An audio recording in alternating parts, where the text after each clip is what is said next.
to the Black Independent, where we speak truth to power, unapologetically. For too long, the black vote has been treated like a given, but we're not property. We're not pawns. We are the descendants of those who built this nation. And now, we're demanding tangibles, not tokenism, because the era of blind loyalty is over. This is the Black Independent. Let's get to work. Let's get to work, Mona. Let's get to work, Jeanette. It's always work, isn't it? It is always, yeah.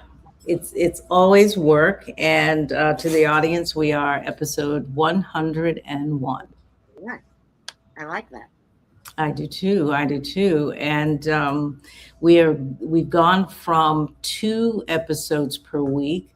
Now going forward for the next 100, we will be only on Sunday evenings. So Wednesday evenings, we will no longer be airing the show.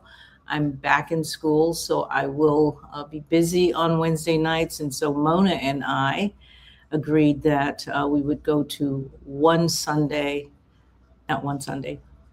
week on Sundays, 6 p.m. Mm-hmm. Yes. We good with that?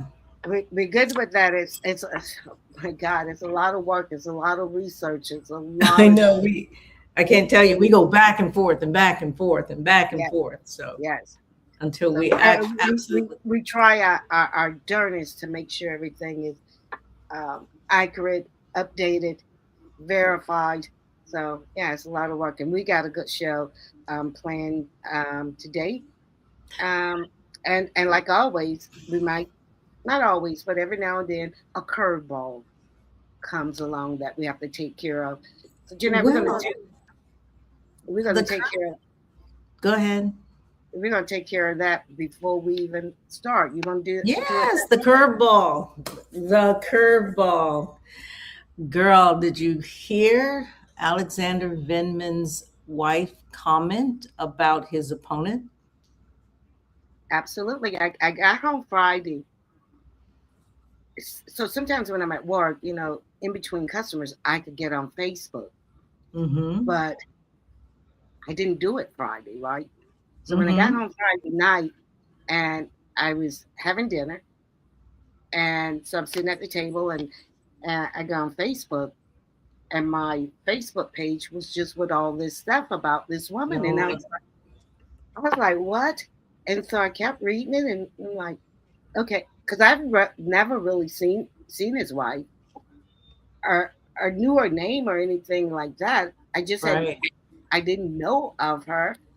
And so So what happened? Well, I read it, and I'm reading some of the comments. I'm reading the original thing that she put out, because the guy the page I saw it on, he had the original post. And I'm like, okay, she was talking about her clothes, and I was like, yeah, I mean, okay. I didn't really get upset. You're saying Alexander Vindman's wife, Rachel Vindman, was talking about Angie Dixon's style, her clothes. But yes, but that's what. So when I read it, so I had to go read the what she actually wrote, and I wasn't really concerned about what she said about her clothes. That's just an opinion. If she want to have it, she can have it. Now it is such a petty opinion for a grown ass woman to be checking another woman, right? But that wasn't my concern. My concern was I read. She wrote, she isn't even worth me mentioning her name. Now, I don't know why that bothered the heck out of me, but it bothered the heck out of me. And I was like, I see. I was like, so basically I took it as this, and I'm not going to say the word I use, because it's home in the privacy of my house, but she could have said, so I said to myself, this hag is basically saying this to all Black women. That's how I took it. That's how you took it. Okay. It is how, I mean, it just did something to me, which she said, you're not, like, you're just beneath me. Something under my shoe. This So is what that's what you heard or that's what saw I in heard. her post. What you Mhm. saw in her post. But for those who are not aware, Angie Nixon is running for the seat that Marco Rubio left, which DeSantis replaced with, what's her name? Moody something. Ashley Moody. Ashley, thank you so much. Ashley Moody, who is sitting in the seat right now temporarily. So there is a special election, actually, or conviction for an impeachment of Donald Trump in his first term. So I wanted to make sure that you understand why this is important and why Mona is reacting to this particular comment by the wife of this particular candidate. So these are the two people that we are looking at. They're running for Marco Rubio's seat that he was not able to finish because he's been called to do work in the Trump administration. So, So Jeanette, go ahead. Go ahead. I'm let, listening. so you remember Pam Keefe, right? Mm-hmm. She was, I think, a one-term lieutenant governor for then, I think, Rick Scott, Okay. 2016. All right. And she ran for that seat against Marco Rubio. The Democratic Party, and if we like to, and now I'm talking to Black Americans, right?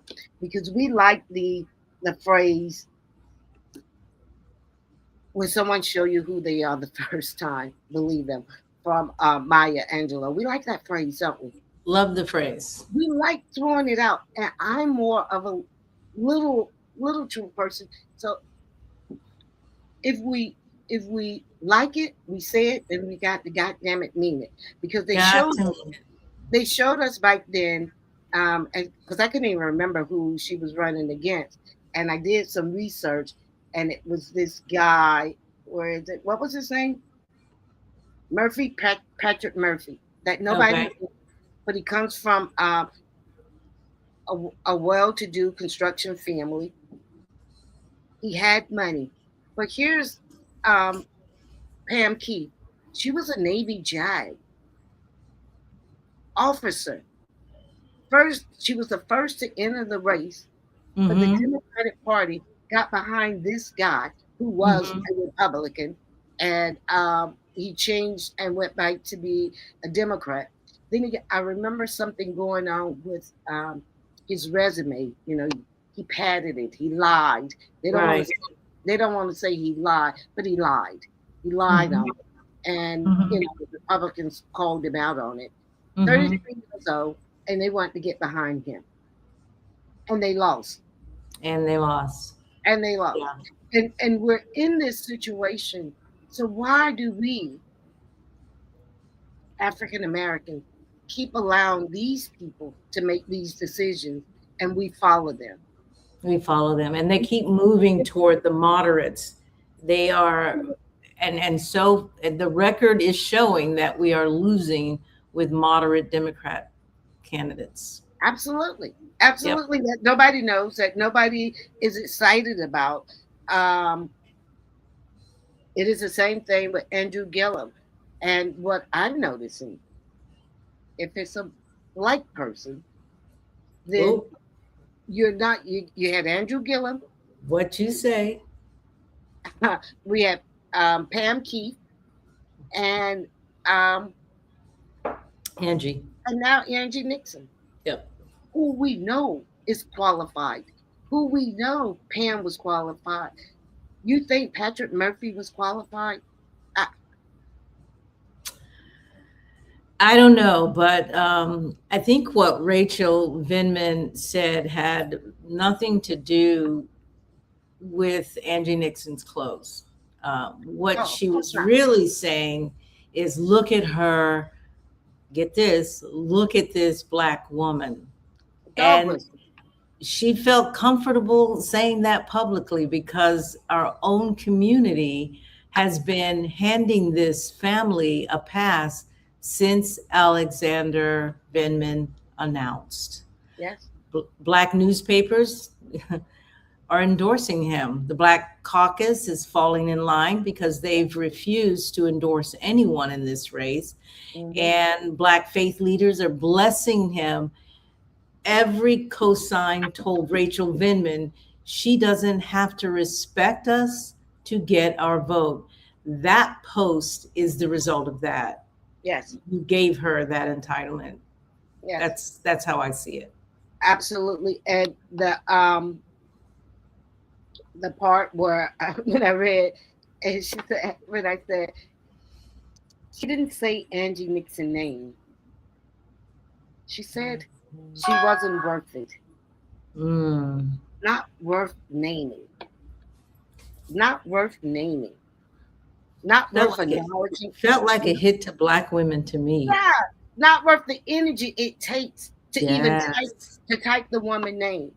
Now, I want you to think about what kind of person, Jeanette, would look at a Black woman, a fifth generation, and say that all that she has done, and she knows that this woman has a resume.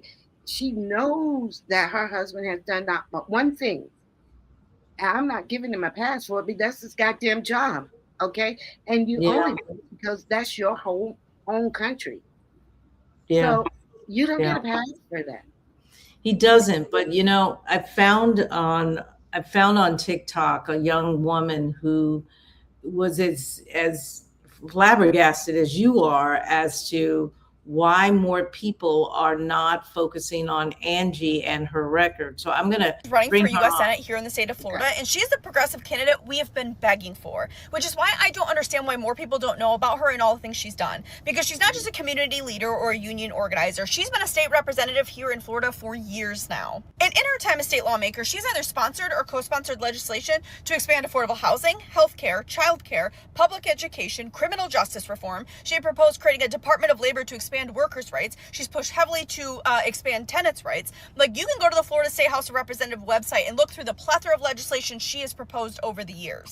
And in her U.S. Senate race, she supports a national moratorium on building any more AI data centers. She supports Medicare for all. She wants to tax the rich. She wants to create a universal child care program, something she proposed here at the state level in Florida, because she actually has plans to address our affordability issues because she truly understands what they are. She knows that these monopolies and corporations, through their greedy practices and price gouging, are driving up our everyday costs on groceries, on housing, on healthcare, on childcare, on literally everything. She's been fighting for everyday Floridians for years now, and she is not afraid to go toe-to-toe with folks to make sure our voices are heard.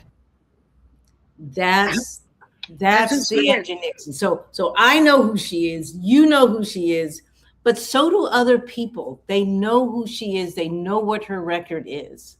And we have to be careful letting other people frame who she is. Yeah. You know about the bookstore, right? Yes. Yes. So she built a bookstore dedicated to Black history on Jacksonville's north side, while DeSantis, or DeSatan, or however you want to call it, while he was actually banning books, she defied his agenda by actually building and creating a bookstore right there in her own home. She called for a Gaza ceasefire when it cost something. That's her record. She is not afraid to be the voice of the people. Now, juxtapose that to Alexander Vindman, and somebody just needs to ask him what his record is. You know, when his wife... Somebody's got to ask. Go ahead. When his wife could say she's not worth mentioning, well, she know damn well she is. But when she said that, I mean, it just stopped me cold. It just froze me, because I see what we are. Then what are we worth to this party? Yeah, we're worth mobilizing. We're worth being a support team. Yes, that's it. We're worth getting to the polls. We're worth fall in line. Going out there holding signs for his white ass. Fall in line. Well, yes. Fall in line. That's the expectation. But we're not worth to be called by our name. And when she said that, I just said, hey, that high was talking about all of us. All of us. She really is. She really is. But somebody needs to ask Alex Vindman what his record is for this particular seat. Mm-hmm. Not his story, because he has a story. That's all he has. Not the impeachment moment, which he is known for, right? Mm-hmm. His record. What legislation has he actually passed? What communities has he actually served?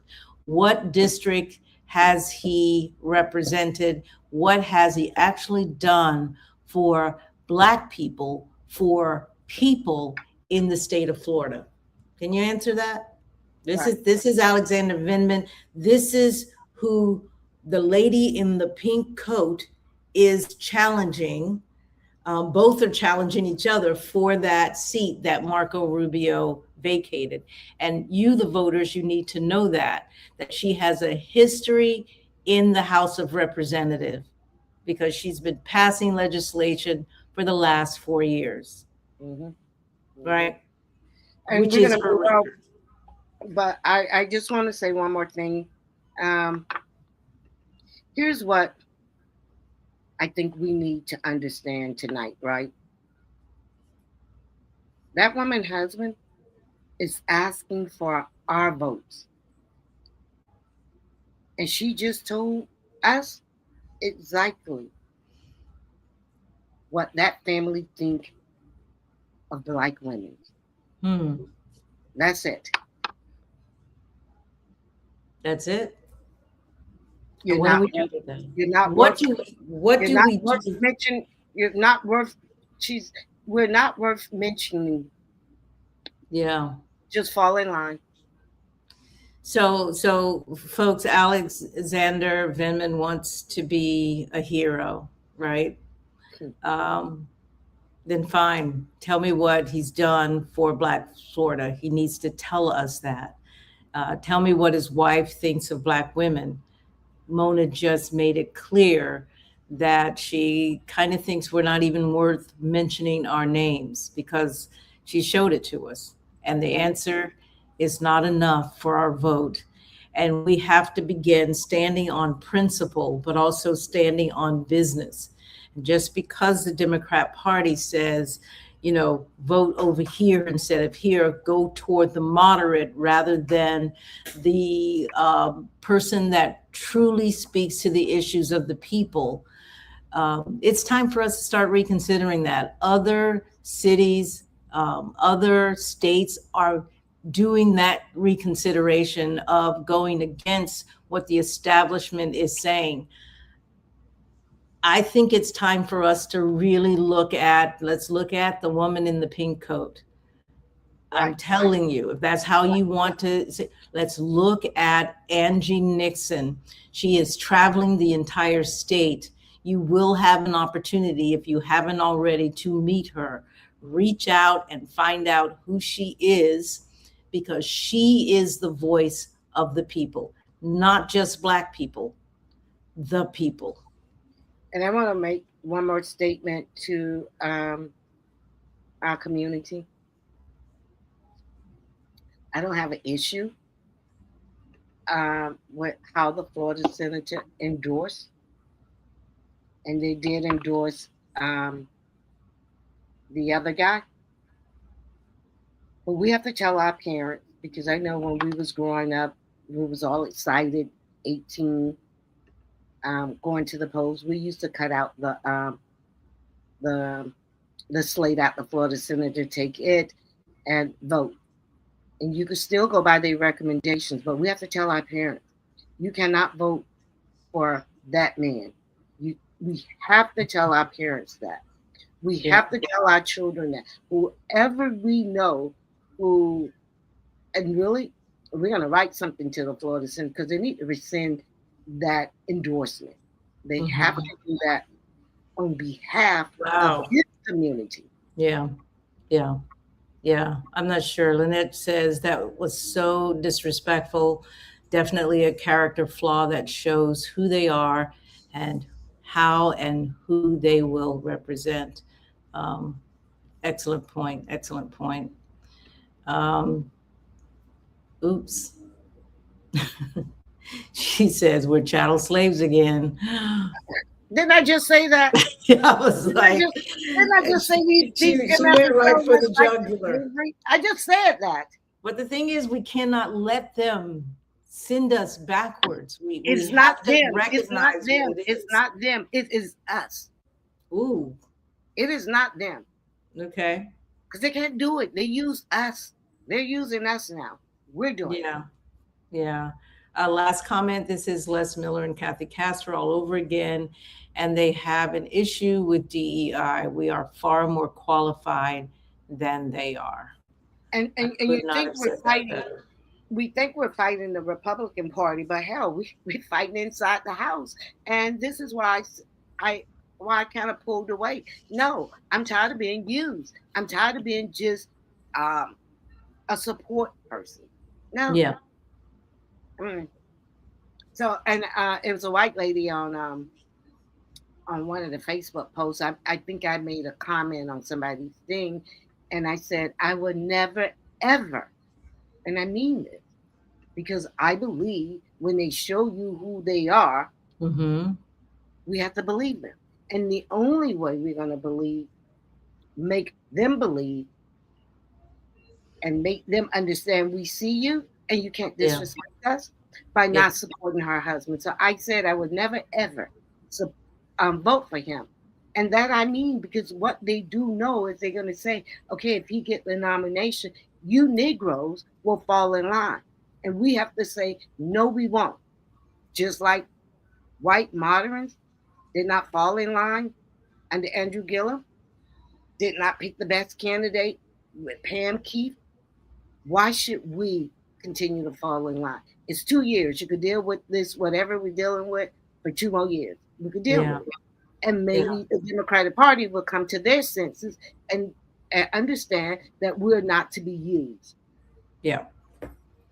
Yep. I would say that too. So I know everybody's afraid. Ashley Moody, no, hey, she can have it for another 2 years. She says, Mhm. well, you won't get free health care. Guess what? You won't either. Yeah, there has to be a very different way that African Americans in this country are thinking. We have to stop just falling in line, doing what seems to be not in the best interest of the people. And I'm going to say Black people, but when you take care of Black people, you take care of everybody. You take care of everybody. And we know that because when we got the civil rights, who benefited the most? Yeah. Anything that we fought for, the benefit, it kind of got spread to everybody. Because Yeah. they manipulated, and we have our dumb people in office who sit up there and say, "Oh, we need to be inclusive. We need to bring everybody." And I'm talking about the Black Caucus instead of fighting for us to make sure that we're getting what people are just getting tired of this. People are getting tired of it. And folks, we just wanted to make sure that you were aware, and we are going to, between now and August 18th, try to bring to you what is happening out there. You have to step back. You have to look at what the issues are on the ground. You have to vote in the best interests of your community. No more just going along to get along and voting with whatever somebody else says. It may not be good for your community. And we're asking you to step back and truly look at the candidates. And you may not agree with me and Mona's, our slate that we put out there, but we were at least brave enough to do some critical thinking on each one of them. We have reasons behind every one of them that we chose. We didn't agree on all of them together, but when you put our scores together, we landed on a candidate. Do some critical thinking about the folks on those ballots, and don't just go along to get along, because that has not worked for us so far. So I want to close out this segment and just kind of move on, but we wanted to bring that to your attention. Lynette, while my exact sentiment, the Democratic has taken us for granted. I don't care if the Replubs stay in control of Congress. And that's pretty tough, you guys, because it's been a real rough ride. And you guys said, well, if you don't do this, this is what you're going to get. Well, we got it anyway. because we voted at 92%.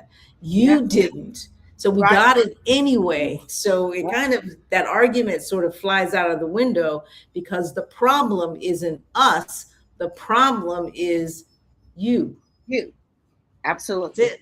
So we're going to move on to the next segment. Let's see.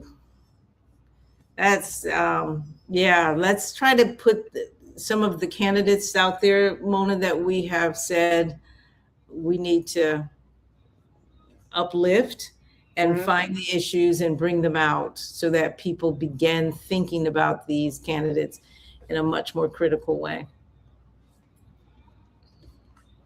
So, You want me to pull it up? what are we pulling up exactly? No, I'm sorry. What did you say? No, I was just closing that one out. So we want to welcome our guests because we do have a guest with us today, you guys. I mentioned that we were having a guest.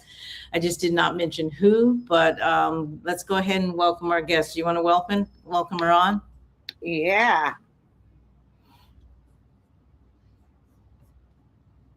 Did you bring her up? No, I'm actually somewhere else. Okay. I'm traveling around my Facebook, you guys. No, I'm trying to bring her up. Not my Facebook, but you can't? Here, I got you. I'm coming back in. Fran, can you hear me? Friends, It looked like she's add. All right. I can see her, but I think she's frozen. You can see her? No, I cannot see her on the screen, but I can see her backstage. I can see her backstage too. Fran, why don't you click off and come back on? I think she can. I hope she can hear me. No, she is frozen. Mm-hmm. All right, Yeah, let's I'm gonna let's go to commercial. Can we go to commercial? Yeah, take a commercial. All right. Chroma Elite Paint understands that. They're a Tampa-based, women-owned brand bringing together interior design and personal style, from your walls to your nails, because it's all connected. If you're ready to elevate your space and your look, tap in with Chroma Elite Color Specialists. Visit chromaelitepaint.com or call 813-841-9462.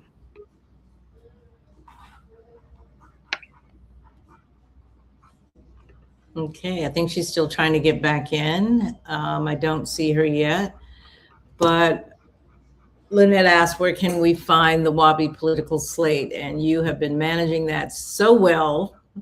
Thank you. It is on our page. We share it at least once a day on the Facebook page. On We Are Black Independent Facebook page, our personal page. And Jeanette, do you share it on your personal page as well? Yep. Yeah.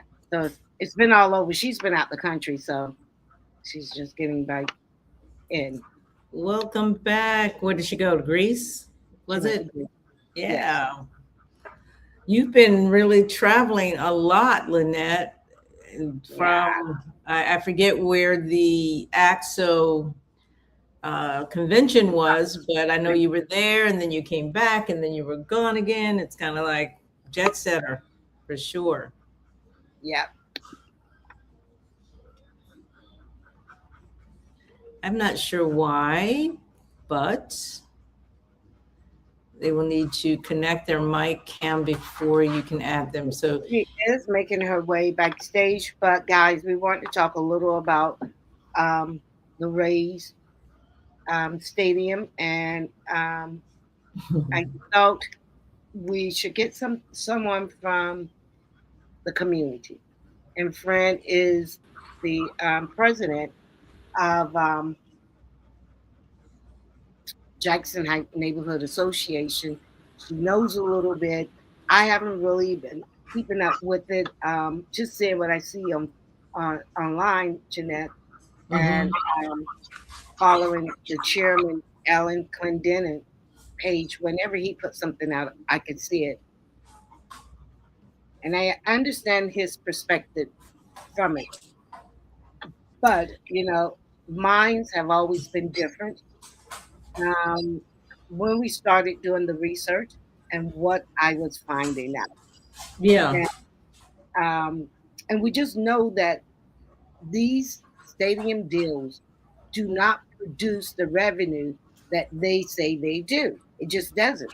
Out of 40 um, different stadiums, the one he's talking about now might have um, made a little bit of a profit, but it took 10 years to get there. So Yeah. Well, I did the research on what I was going to put up his post, and I'm like, and look, if the people want it, I'm okay with that. But I think that I want to be able to go into this with my eyes wide open. I hmm don't I don't like to do a hope and a wish. I remember when I read his things, certain when I'm reading things, certain things just stick out. So when I read his post, he said believe 3 times, right? I said, I don't like that word believe. He said, believe me, believe, believe. I don't want to believe. I want you to know, or you could say you know, but not believe. I'm not putting belief into you. That means you don't know hmm what, how the contract is, what the deal is. He want us to believe in him. When we know the history, I'm sure the gas plant over in St. Pete neighborhood believed, right? Yeah. They believed they were going to get this. They believed they were going to get over 680 jobs. They believed it was going to be profitable. But did it turn out that way?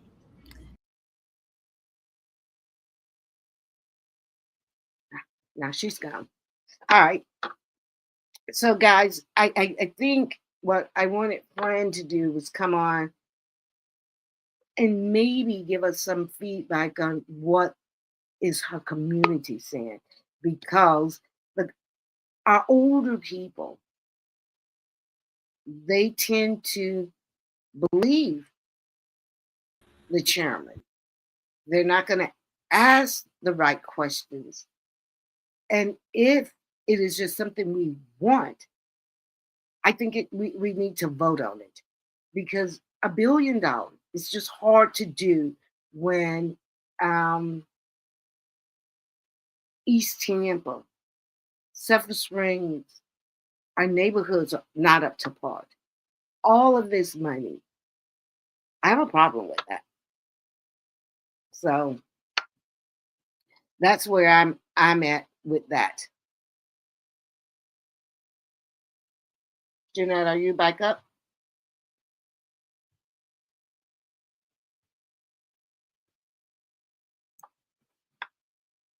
See, I'm here. Okay. Yeah, so I was saying that I have a problem um with this selling it to the people as something that we know that we could hope that it turns out, but we do know that you won't see a profit if we go by the last stadium that he introduced to us and said, oh, see, this stadium made a profit, but it took, I believe, 10 years to make a profit. Now, I understand that sometimes it might Yeah. it might Okay. take time to make a profit, but Correct. we have to say that. You can't make people believe that once they bill it, the very next year is going to turn millions and millions of dollars. It's not true. That And has that has to, of course, be part only of the like $20 discussion. million. Dollars. That has to be a part of the discussion, and maybe we are missing it, but that's obvious that they're going to have that ramp up as any new venture Mhm. would take. Um, so I'm sorry that we missed Fran, you guys, but and I've been kicked out and had to come back in. But where does the deal stand right now, Mona? Do you know? Well, they're still working on it, and obviously the MOU Mm-hmm. when they did it, you remember when they had that deadline that they had to sign, and we kept saying, "Don't do it, don't do it." Yeah. And now, haven't really been following it. Like I said, I just happened to see Alan post on Facebook, and I read it, and I was like, yeah, something isn't right here, because I thought it was all go then. Okay. And these people, and, look, you can't trust billionaires. I mean, you just can't trust them. They're in the business of Yes. they're in the business of making all the money for themselves, because otherwise, dude, build your own damn stadium. Why should we build it? And even if we do help, I like what Allison said from the get-go. We should be able to know in writing, and even then, these people know how to break all kind of contracts, right? So I don't know what, even if we have it um, down, how that would benefit the community. Yeah. Um, Yeah. the same thing, particularly with our taxes, having an issue whether we still want to pay property tax, you know. Yep. So that is something that they need to wait on, and in my opinion, and I think it is, but we have to, and I kind of like wanted Fran to maybe get the community together. And I want to ask her, has she been talking to our city council, Naya Mhm. Young? I want to Mhm. ask her, have she talked to the chairman? Have they Mhm. reached out to her Mhm. as the president of the association? So if Yeah. we don't get her back up, now we just had Fran on backstage and we was talking to her. So Fran, Right. I think maybe I'll get her up and we'll do a one-on-one to ask her. I think that might be a really good idea. I know I kicked Fran out so that she can come back in. She did come back in, but what, Fran, you're not doing is you've got to make sure you connect your mic and your camera, because we see you, but there's no mic or camera connected. So no devices are connected. So that seems to be what the problem is. So I think it does ask you beforehand if you want to connect your mic and your camera. You've got to respond in the affirmative. I think So that we have should a question here, Jeanette. Kevin says, what do you all think of Councilman Carson's proposal to exit the East Tampa CRA? to So extend the East Tampa CRA. I don't know very much about it. How about you? did, Do you? did it say extend? I can't see. It says Or, extend. oh, To okay. extend the East Tampa CRA to to what?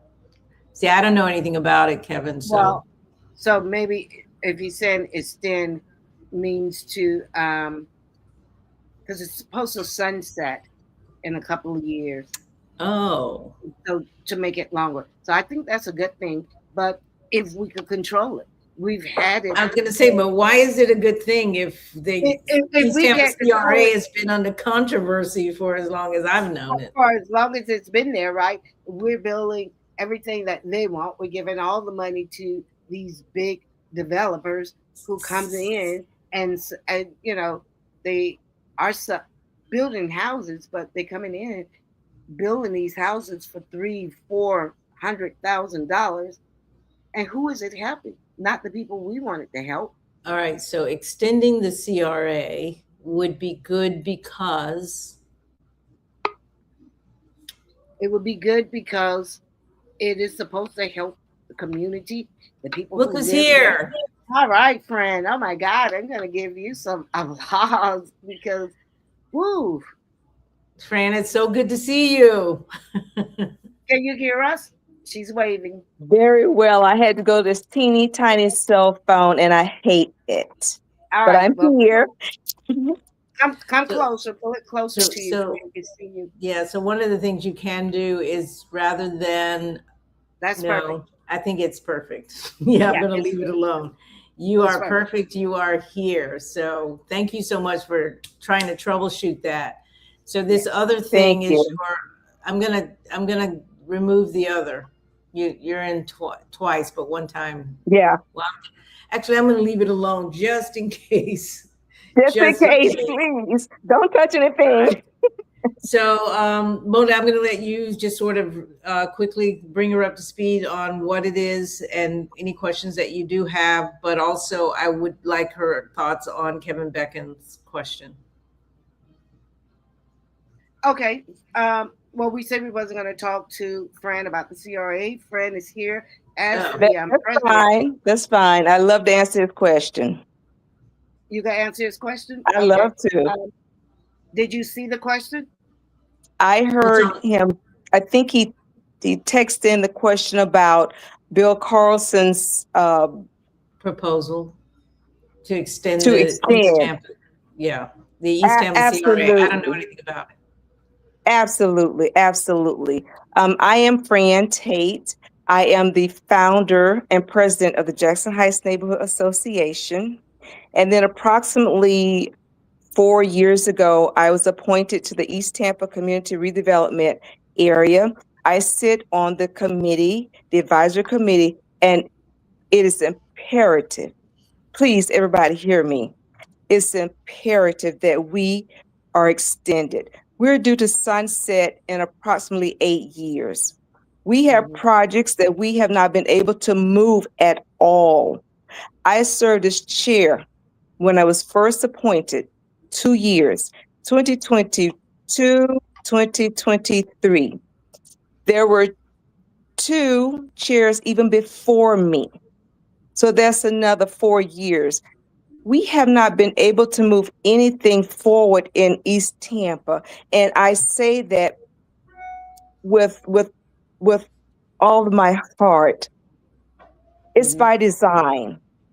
We have projects, we have projects in, what do you say, in the queue. We have projects in the queue, but Yeah. it's strange how 8 years have gone by and we haven't been able to move anything forward. So thank you, sir, for that question. It's imperative that we are extended out another 4 years past the 8 years that we have now. All right. So he also adds he proposed this as part, Carlson proposed this as part of the passing the ballpark deal. Hell no. See, no. What? Hold on. They want to give the mouse a little something for us to pass this $1 billion deal just for 8 more years. We need more clarity on that. Fran, what do Yes. you think of You cut out. what do you think about that? What's the question? So he proposes as part of the passing the ballpark deal. And Mona said, hell no. And then she said, well, Fran, what do you think about that? Passing the ballpark deal. This The is stadium. Yeah. Yes. Okay. This is what I heard I could hear you all, but I just couldn't get on the answer. I've gone around my community because I love my community and I walk and I talk to my neighbors. It's half and half. Some people are excited about the ballpark because they're looking at it from a point of view as far as jobs, but we're going to dig deeper into that. And then some people are saying, well, I don't know. I'm nervous. You're talking about using community investment tax dollars. And we know over here in my area, we understand. People don't think we know as much as we know, but we know. We know. So, We know what those tax dollars are for. mm-hmm. Go So, ahead. Fran, I want you.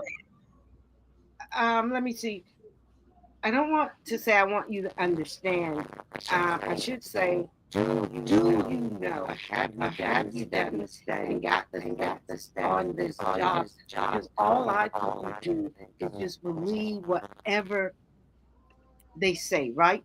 Because we know that the jobs are not what people think they are. They're temporary jobs, they're part-time jobs. It is not like you can get a job there and freaking live off. Those are part-time jobs. Those are seasonal jobs. You're going to have a few that will have, but it is not what we think it is. And that's just a fact because Jeanette and I, mostly me, I've done the research on all of these ballparks.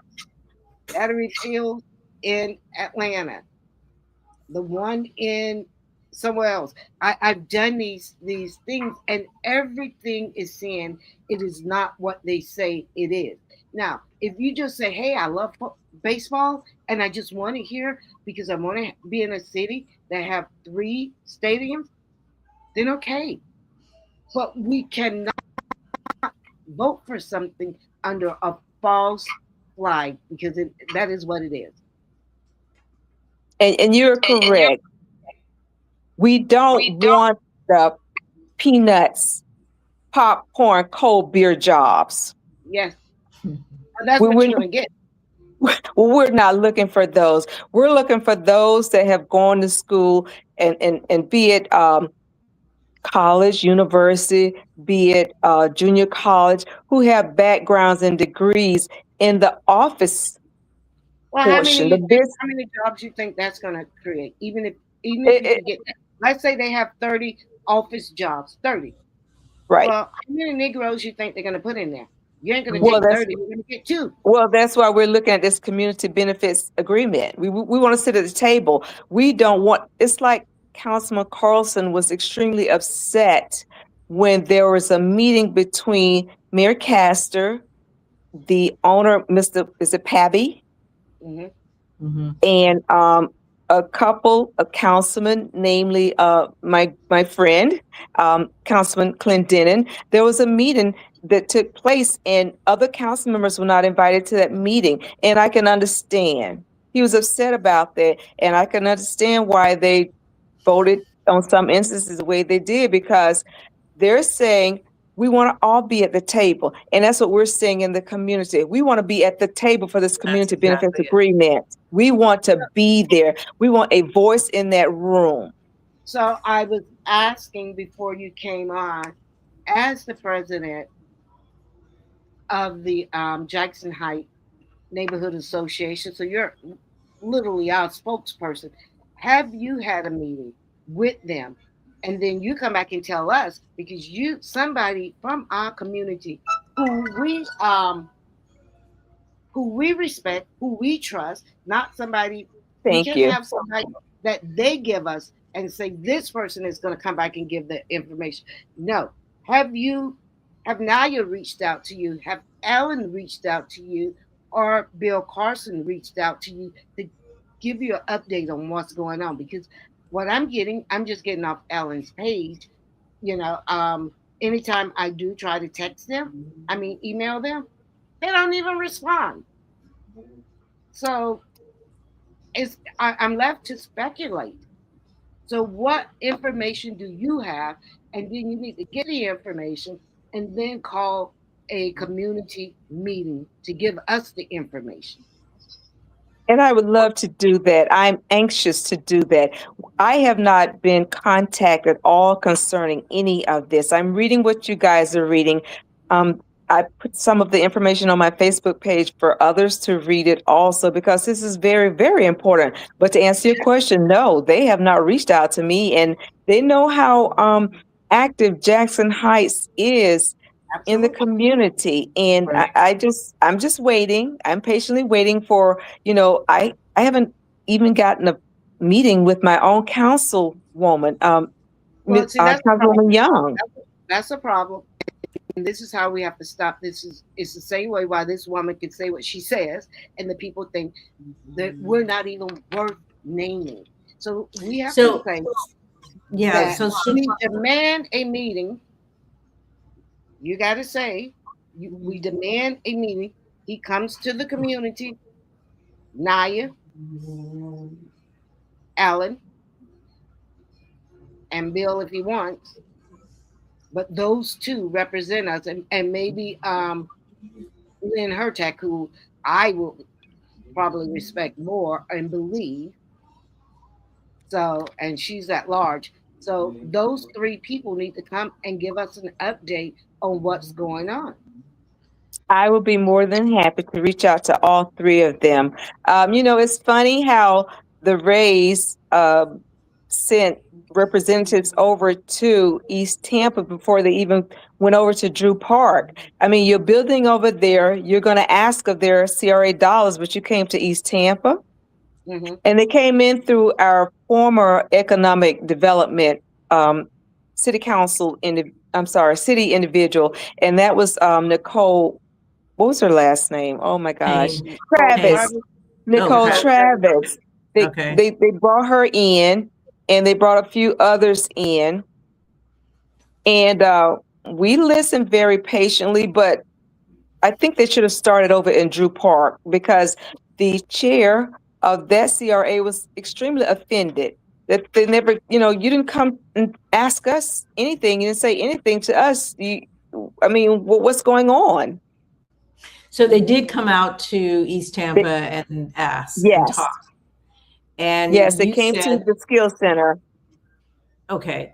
And you also mentioned that you are walking the community and talking to people about the stadium, and you're getting both sides or sort of mixed reviews in terms of some people are, welcoming it and others have concerns. Do you Yes, I'm think, getting the mixed reviews. People are concerned about the taxes. People are concerned about their property taxes. People are just concerned about, the jobs, the lack of jobs. How is this going to affect my property taxes? It's a major concern, and you're right. The three of them I don't know why we should ask them to come to us. They should be running to us. It's so funny how this works out, you know? Right. yeah, but But listen, they're we not. got, They're in the driver's seat. They're in the driver's seat. They're not coming to you. Oh, well, wow. yes, but they don't value, this is where they don't value us, and we will do and fall in line with whatever they do. But I'm going to give you some stats that you have to be able to give the people who say that they in favor of it. Now, I don't have an issue, but as long as you know what you're in favor of, because what we tend to do is say stuff like this. Well, damn, I didn't know it was going to be this. Well, damn, well, because you don't do your research. So we have to do our research. Um, so when I saw Alan Clinton and Facebook post, Cobb County taxpayers, they subsidized the debt from 2017 to 2022. 5 year, 5 year of loss before they even broke even. Actually, in 2025, the net positive was 3.18 million. That's what they made, not 40 million. Now, if I'm wrong, I need him to tell me this and show me this, because he's telling people that they made $40 million. Well, our research said that they only made, now they might have made 40, but the city only got 3.18 million. That is Mm-hmm. verified. Okay. Mm-hmm. The battery is owned by the Braves. That property value jump went to a private billionaire pocket.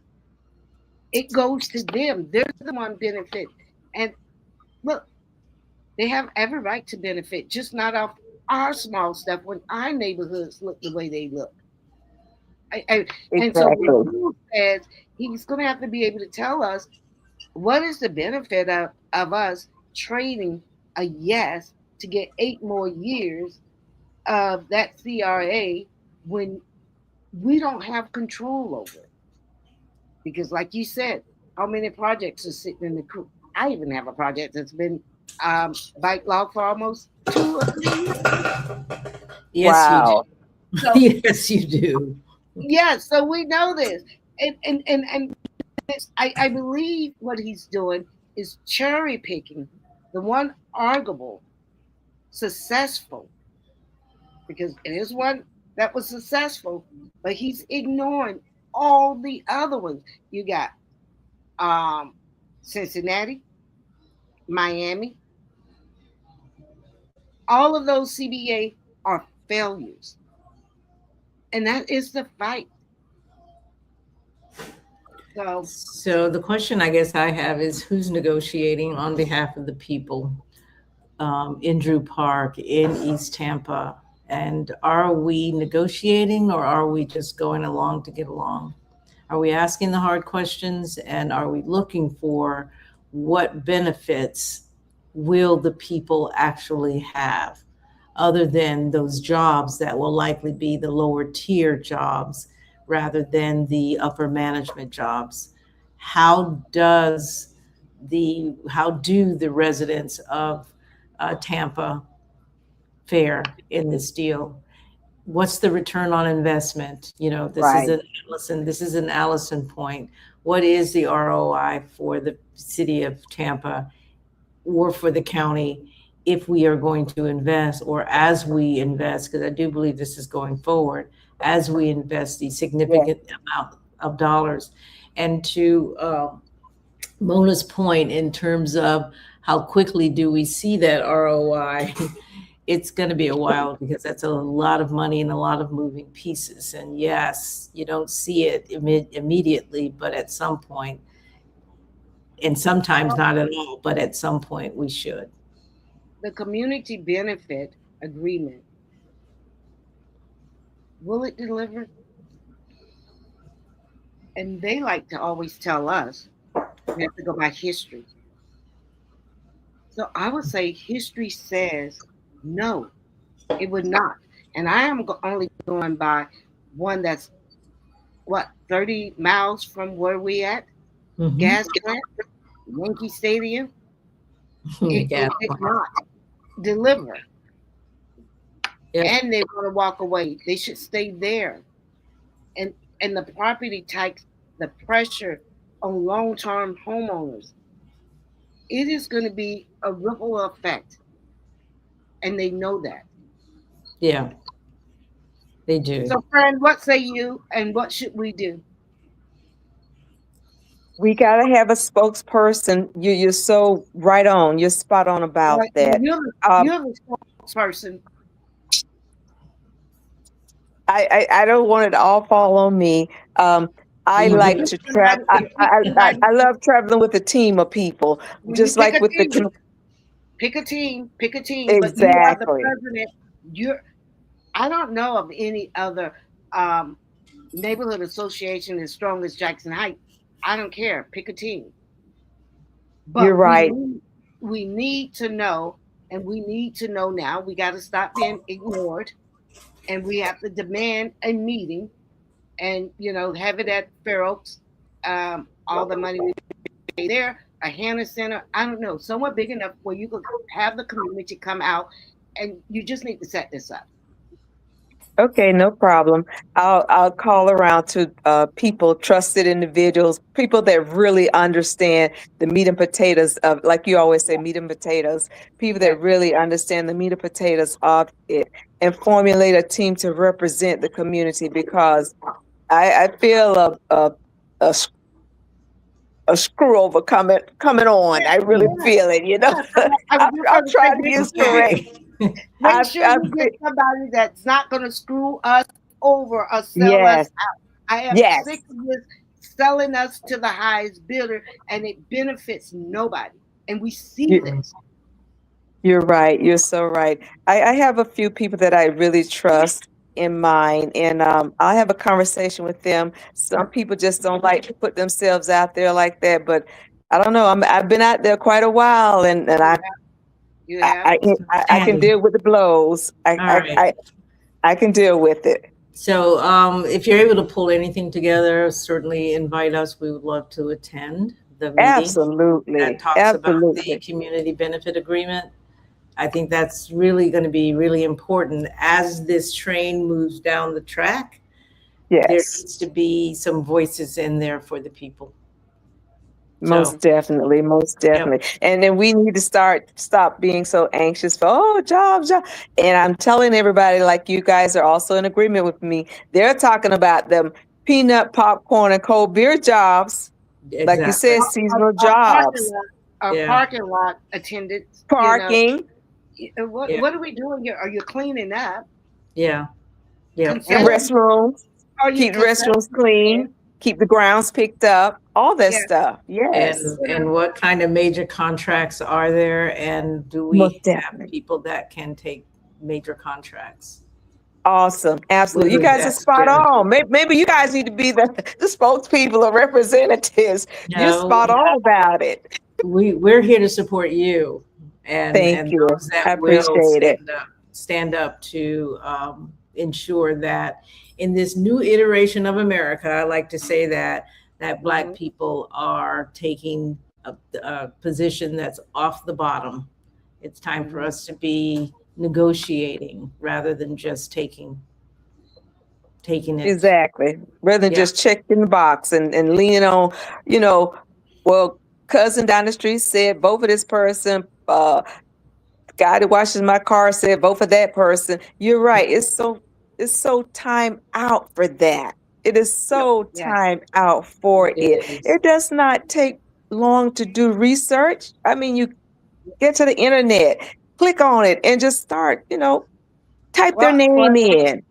it is a little work. But tell me, I was thinking about this today, and I was going to talk to Jeanette about it, so it could be a little easier as we move forward. Whoever get elected, I think we should start keeping um, a report card, and that we could just go by decision, decision, decision when it's time for them to run again. We already know this stuff.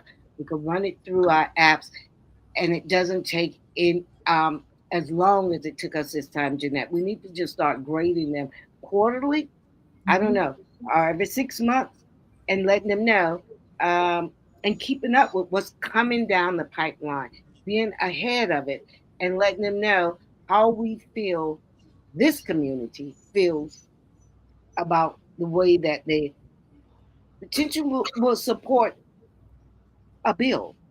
Yeah. Because I love the idea. even those clock cameras, I don't understand how in the world that Nia Young allowed them to use us as guinea pigs.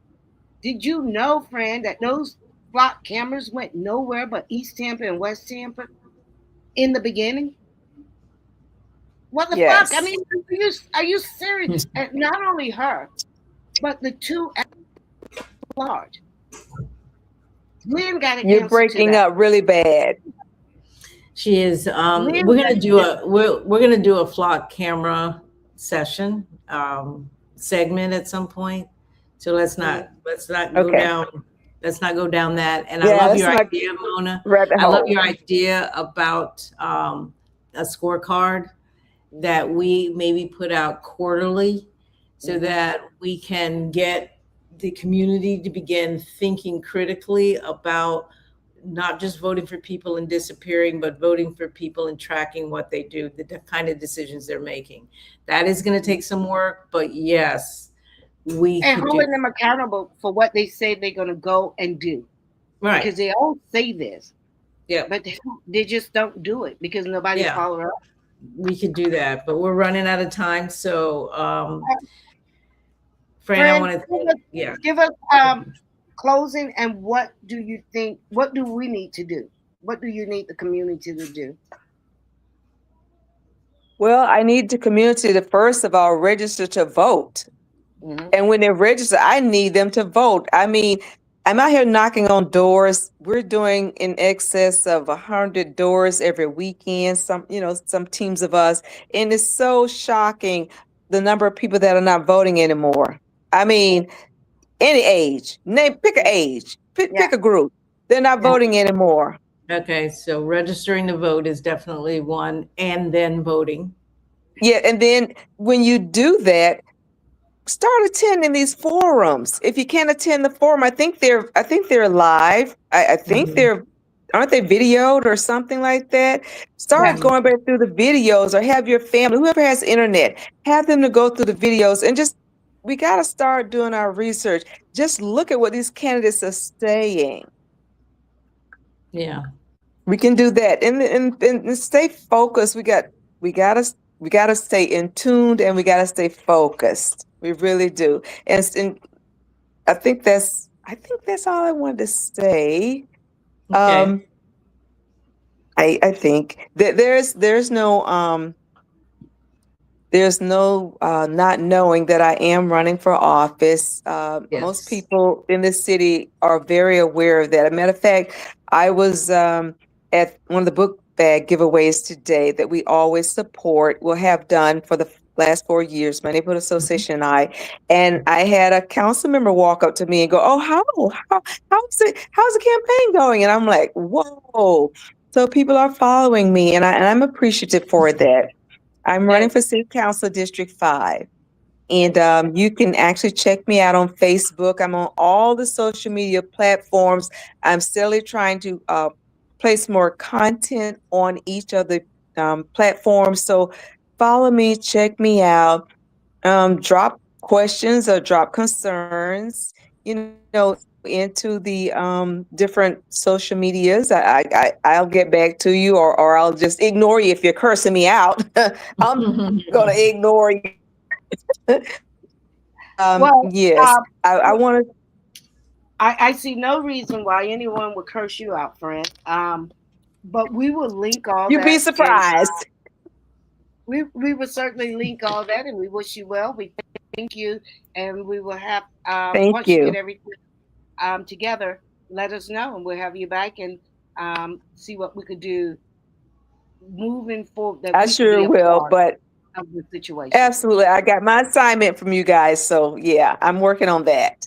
All right, Thank you. and stay focused, not so much focused, but very visible in the community. I do see you really attending a lot, very engaged.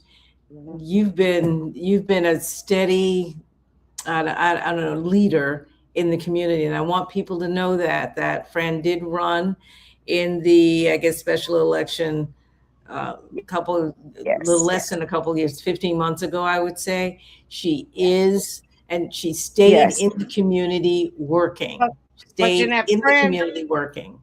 Friend's been in the community. I met Friend. Was it 2006, Friend? Could have To, Don't been start making me whenever cry Obama. because my heart falls on your mother. My Yeah. heart falls on your mother. When, She was when, part of my. when, I have a team of mentors. They oh my God. yeah. Your mother was Yeah. one of the. She, she definitely got us engaged in the community, in the political arena, because true. that's where her heart is. Yeah. That's where her So heart is, and, I That's what you, that's yeah, Jeanette, I'm gonna and tell that's how you I got. a story. My mom had a mini stroke, and they were doing Obama first term. They were doing phone banking, mm-hmm. and I had to take over. And I was like, I don't have time to do I a think phone you told banking me on this. Monday. Yeah. Yeah, and so she's like, I'm gonna need you to do it. The ladies are there. You're just gonna have to go in there and open up. And I met Brent and Sarah, and that's how I met all of them, right? Mm-hmm. And I did it all the way to the end. And these women, I tell you, the energy, the dedication. So Friends been in here even before then because I kind of like knew her when you was working for Betty Reed too, in passing. Yes, yes. But that was a little bit afterward. I really got started in 2005 when I built this house. This is our third house.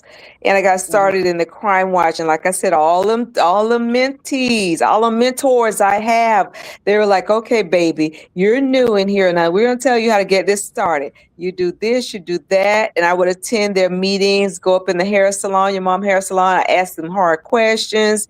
And that's how it all got started back in 2005. Yeah, Mm. yeah. Well, we're going to give you some Thank you, time to friend. tell your complete story at some point because I certainly want to hear it. Because I know you're not from here originally, but Right. everybody knows you in East Tampa. So thank you so much for coming tonight and sharing. And we'll be talking to you about those rays and Thank that you. state. Thank you all for having me. I Thank enjoyed you. it. All right. Bye. Bye bye. So Jeanette, we definitely I just want people to understand what they're voting for, right? Yeah, of And not course. what they hear.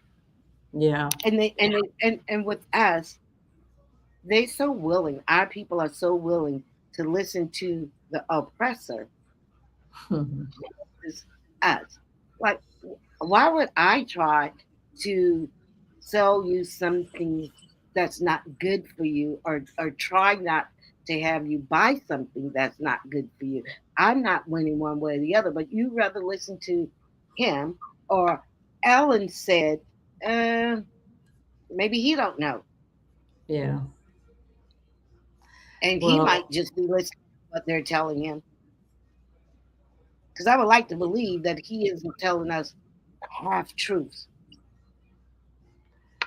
well, there's a game that's being played. There's always been a game that's been played, and I think people are waking up, and it's becoming a little harder and different. The fact that we're even talking about it tonight, when some people think it is a done deal and it's going to happen, there may be a group of residents that say absolutely not.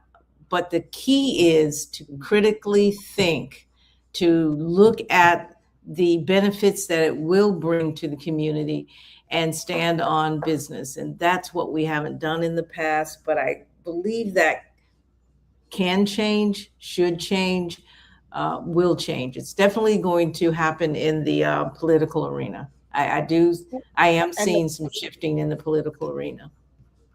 um, And politicians are going to be held accountable for their votes. yes, yes, and moving forward, that is how, because I realize that these people, while we're out here hustling, out here canvassing for them, making phone calls for them, Yeah. and then they get there and says, "Well, this is what I think." Instead Mm-mm. of, right. Tell me what you want. Yeah. You're there to represent us. Now, not on everything, but certainly on major things. We want you to Mhm. be able to. We try to get people in office who are qualified, who can make a decision that's in the best interest of the community, and not the lobbyists, Yeah.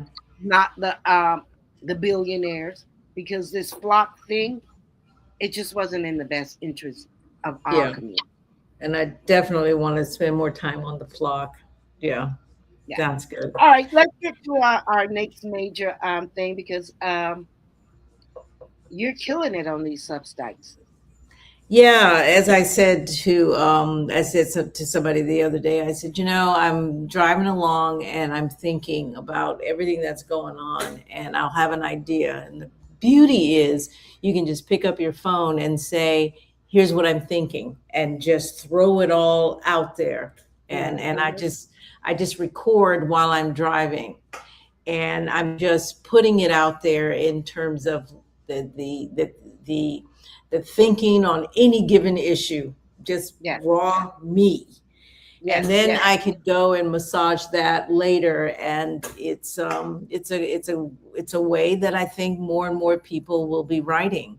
Mm-hmm. It's here's how I think about these things. Here are the different factions that I think influence this, that, and the other, and then you can write. It's a much easier way to write because the research can be done right then and there. Right then and there. You can Sure, pull sure. up anything and get it corroborated. The key is knowing how to query or ask the right questions and to push Yes, for the answers rather than just accepting, but pushing for the right. answers. So Because the key, yeah, people always say that. I say, no, you can ask a question, but if you look at uh, my chat, it is constantly asking more and more till I get to where I want, yeah, or I think of something else. you and chat be having a fight, boy.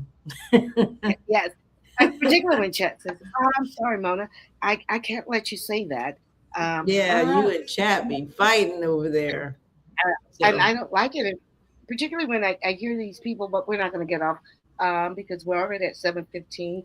Yeah, so let me go. Let's just we're going to keep an eye on that stadium, folks, as it develops. But right now, we're going to shift the gears as we've been talking about. And this one is personal. It is my Substack number 8. So, Wow. Number let's 8. get, So yeah. I read this one closely, and I got notes tonight. Some of this I'm going to really push you on it, right? Because before I was trying to be a little something, but I'm pushing back a little, particularly on two things that stuck out. It was almost um, stopped me cold, as in Yeah. that word. Okay. Okay. And, I'd expect everybody's going to say, hey, yeah, Jeanette, it's my thinking. And I love being checked by other people. So everybody don't have to agree, but I think a lot about the past and how it influences or informs what we do today, the decisions that we make today. So let me get to it. All right. So in 1874, and I'm going to take you guys back a little bit because I think that we need to be informed by what happened previously. And this is really interesting and, in my opinion, pretty good. And I wish I had a picture of a Cadillac. I was at somebody's house today delivering honey, and we were driving down the street, and I said, because my mom was in the car, and I said, I'm going to deliver this honey. And she says, I don't know where we are. And I said, well, I'll tell you this as we're driving down the street. It's probably going to be that house. I know the couple that lives there. It's probably going to be that house with the Cadillac. And sure enough, that's what it was. I just had to laugh because I've been doing a little research on the Cadillac company. So, folks, in 1874, the Freedmen's Savings and Trust Company just totally collapsed. And why is that important? Well, it took with it the deposits of tens of thousands of newly emancipated Black Americans who had trusted the federal government's promise that this bank, at least, was all of theirs. It was their bank. It was Black people's bank, right? So we did not, and I'm going to give Miss Patterson a chance to hear the dog. So Moses is saying hello. Moses wants to go outside. There they are. All right. So we did not need to learn that lesson twice. Black folks didn't have to tell them twice that the bank was not to be trusted back in those days. So for the next half century and more, cash was kept close. It was safer, they learned, than credit extended by a system that had already shown them their hand. And people are always wondering, it's like, how do we learned from our ancestors who we could trust, what we could trust, right? So let's fast forward to 1932, Mona. You got the Depression. The Depression had gutted Cadillac. This is where the Cadillac comes in. Sales were down 84% during the Great Repression. GM's own executives started talking about totally killing the brand. A service executive named Nicholas Dreystadt, well, he kept noticing that there were well-dressed Black doctors and some lawyers and entertainers and boxers. They were bringing in their Cadillacs for repair. And that was even though General Motors had an unwritten policy. Now get that. It was an unwritten policy of refusing to sell to Black customers at all. And yet they were coming in during the Great Repression to get their cars repaired. So it turned out, as he did a little research, that the buyers were actually the Black buyers. See how smart we are, Mona? See how smart we are to get around the white man system. So it turned out that these Black buyers were paying white men $300 just to walk into the dealership and buy the car on their behalf. We outsmarted the white man himself, right? So with that information, Draystott told GM's executive committee he would save the brand in 18 months, right? And what he planned to do was sell directly to the customers that they'd been turning away the entire time. They had cash in hand, they paid in full because the banks wouldn't extend them credit in the first place. You know, the old mattress, hiding the money in the mattress, right? Yep. GM dropped that policy like real quick. And by 1934, Cadillac sales were up 70%. A brand that almost died was kept alive substantially by who? Black customers GM had spent years Saved by the pretending black man. did not exist, right?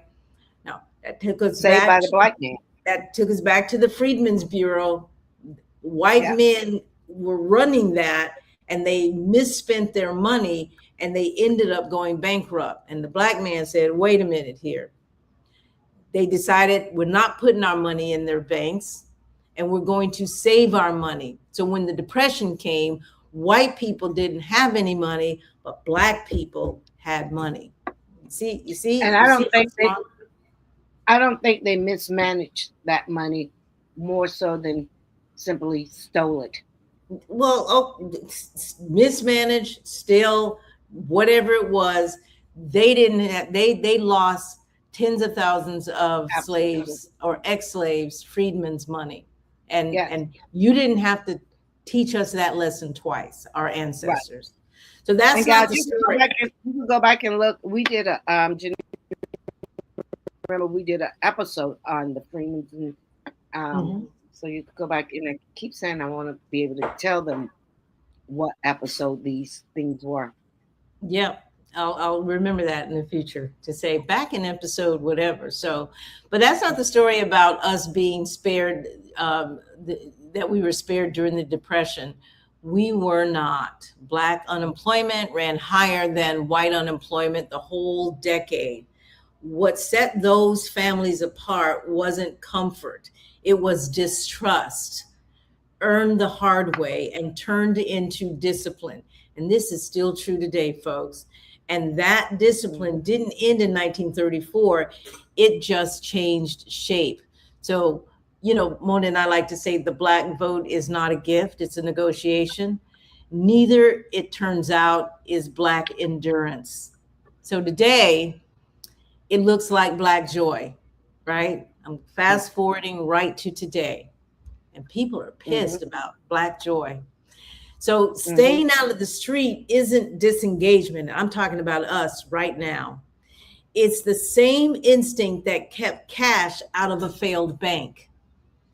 It's a refusal to keep performing pain for validation, a refusal to compromise just because compromise is expected of us. And we need to take note of that. So today it looks like black joy, yes. And it looks like documentation. The internet, and I keep talking about the internet and how important the internet has been for the black community. I don't know if we understand the significance of the internet for the black community. So the internet didn't start as a protest tool for us. It became one, case by case. The moment it started catching official stories, the white man's stories, in the act of lying, right? George Floyd is probably the clearest example. For the first time at that scale, technology didn't just document a killing, it took away the state's ability to control the story of what happened to George Floyd. Yeah. So took away the narrative. Yes, the vigilance exists because it has to. The fact that we are being very vigilant now about what happens to us, it has to be this way. And I don't know if you guys know Javion McGee, 21-year-old that was found dead in North Carolina in 2024. He had a rope around his neck, and the sheriff, he said it wasn't a lynching. And he said that on a technicality because it wasn't tied like a noose, I think. And then there was Trey Reed, another one. He was 21 years old, and he was found hanging on his own college campus in Mississippi in 2025. That was just last year. And that one was ruled a suicide. His family's independent autopsy was never released. But now here's the one that everybody is engaged in. Nolan Wells. If you haven't heard about Nolan Wells, look him up. He's 18 years old, dead after a boat trip with his friends who erased their own social media before the police even asked. 3 names, same pattern every single time. A fast official ruling from the white establishment, a rejection of the words lynching or on a technicality, and no independently resolved account the family can actually trust, right? So the Black community is paying attention, just like we paid attention when those banks went bust, right? We didn't put our money back into banks run by white folks. We put our money into mattresses, and by the time the Great Recession came along,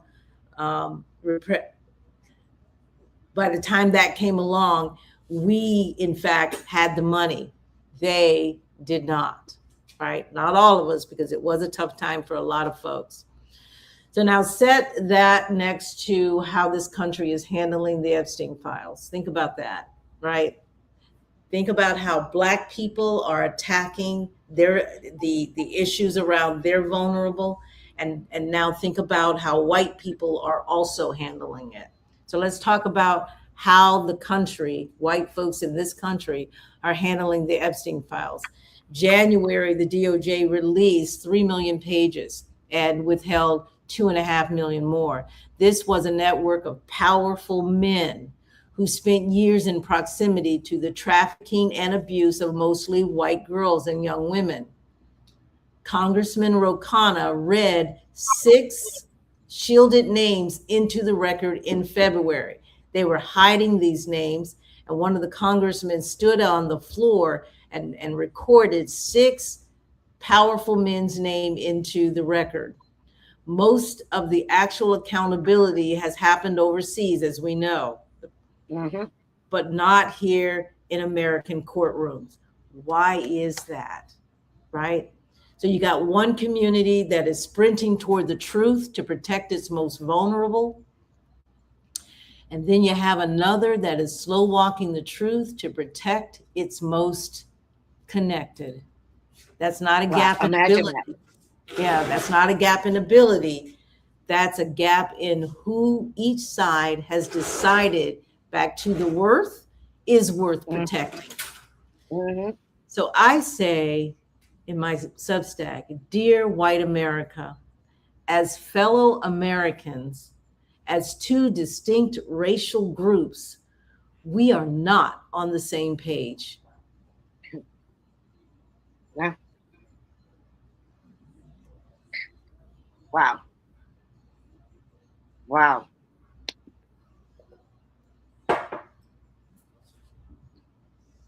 That's it.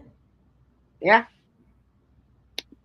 Yeah. And I would encourage you guys to go read the Substack, because I get into a lot more detail. But it's just two distinct approaches to protecting the vulnerable in our communities.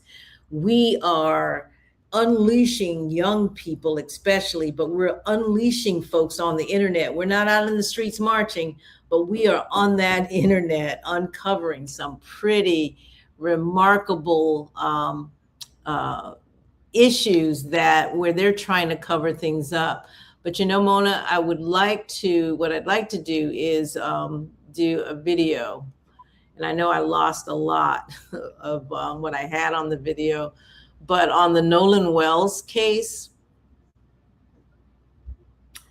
it's pretty amazing. And this is a young white person. And that's one of the things too. You've got young white people that are also now waking up, right? But and she looks a little quirky, but listen to what she has to say. And all of it is around the internet has given us a new way to protest or a new way to resist, right? So let me pull her in. Right, share screen and Nolan Wells. Here we go.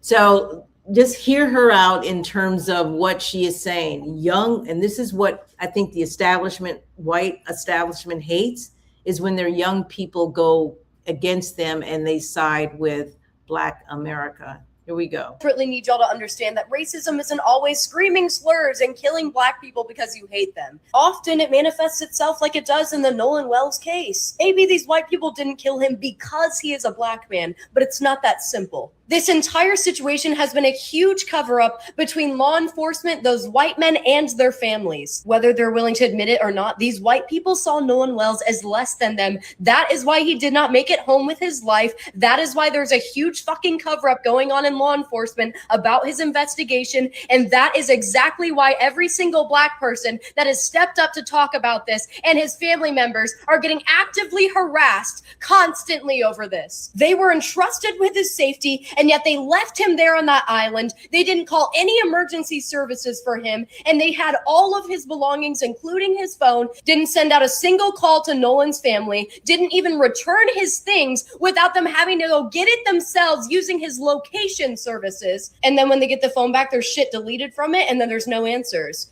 They've also now been caught on audio talking about killing him, and yet law enforcement is calling this a drowning with no foul play, and we're not getting any results, not even preliminary, from the autopsy conducted by Dr. Stacy Turner, a medical examiner who has known to have racial bias, signed the petition to get her ass fucking fired. And now the media is trying to shift focus, saying Nolan was heavily intoxicated, and it was an accident, and the white family didn't know what to do. How about go talk to his mother? How about turn over all of the information you know over to law enforcement? How about actively try to get this case busted the fuck open so we can get some answers? How about attend his funeral? Maybe even condolences would have been nice. But no, these white people deactivated all their accounts, are completely silent, and are lawyered the fuck up. Because that's the first thing you do when your friend accidentally dies. And now Nolan's family is getting flooded with death threats from white people and review bombed on their fucking jobs so they can't even work. And other Black individuals who are also speaking out and uncovering new info about this case have also been getting fucking doxxed and their lives ruined over this.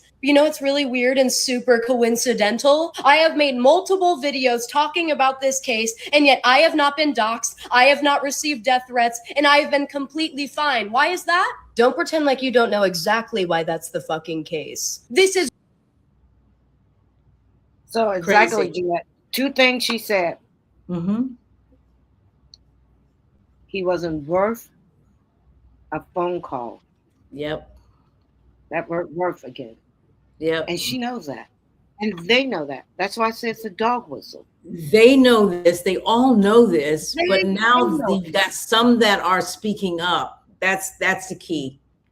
Yeah. And for her to be so young, she know what her family dynamic is. She know the conversation at dinner. She knows it from the time she was able to understand what conversations they have. That's right. That's right. But here's another, and I'm just going to do this, and then we're going to get into the questions, because I think when she also notes that there are a lot of Black people that are looking into the details of the case and are getting attacked and death threats and doxxed and all of these things.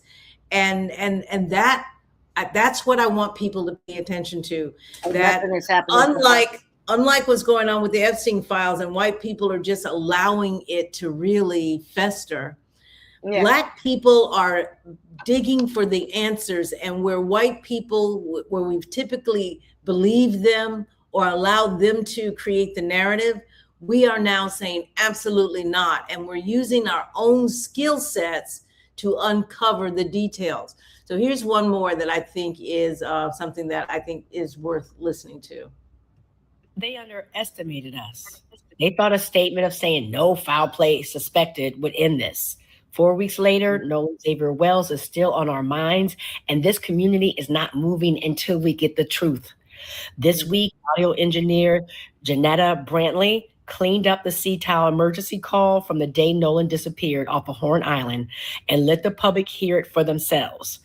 Thousands are listening instead of waiting on an official narrative to tell them what they heard. Bravo to the sister. Here's what we know. On July 4th, Nolan's friends are leaving Horn Island. Their boat takes on water. Someone calls Cito panic and barely coherent, and Nolan is not on that boat. 2 days later, his body washes up on shore. The first official word is no foul play suspected before a real investigation even happens. Now the FBI is involved. Now there's an independent autopsy because the family didn't trust what they were told, and it comes back undetermined pending investigation. Now there's enhanced audio circulating with phrases people believe they're hearing. Unconfirmed, but the story keeps shifting every time the public applies pressure. That's what a cover-up looks like when it starts to crack. New audio no one planned on releasing, a sheriff's department calling in federal help after weeks of insisting they had it handled, a family that refused to accept undetermined as a final answer. Of course, we know Brother Al Sharpton put up $50,000 and Tyler Perry. And that's $150,000 saying somebody out there knows something and it's worthwhile for them to come forward. Nolan Wells's family deserves the truth, however far it reaches. And if there's a cover-up here, it's being pulled apart by us, not the system that was supposed to protect Nolan. That's the part. Yeah. It's being pulled apart by us. We are keeping our money out of that failed bank. We are now actually deciding that what they are saying about our young boys' deaths at the hands of white people is not acceptable. We are pulling it apart and pressuring them. That's the key. So, I remember when it happened, and I didn't want to believe that they could harm the guy. Yeah. Said, well, maybe it was an accidental drowning. Mm-hmm. And I kept just saying that, but I said, if that was the case, if he was drowning, they would have called for help. It was too many people there for him to drown. It was too many people. So I couldn't even go with that narrative. And you remember when it happened, it was like, I don't even want to talk about it right now because I was just I needed it to, because what type of evil motherfuckers you got to be to do this and think that we're supposed to be okay. We're not supposed to ask questions and we're not supposed to be mad.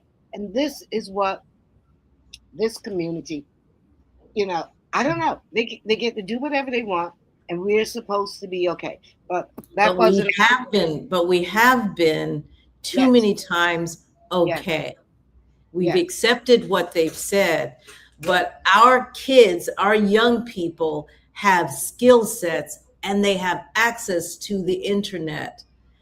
There is no way they can get away with a lot. Ever since that young lady got that camera out and put that camera on that police officer on George Floyd's neck, it opened up this whole new opportunity for us to tell the story the way the story is, rather than relying on them to tell the story, which has never bode well for us. So this is yet again Black people saying we understand the tool that we have, and we are now going to create our own narratives, and we're going to do it quicker than they can.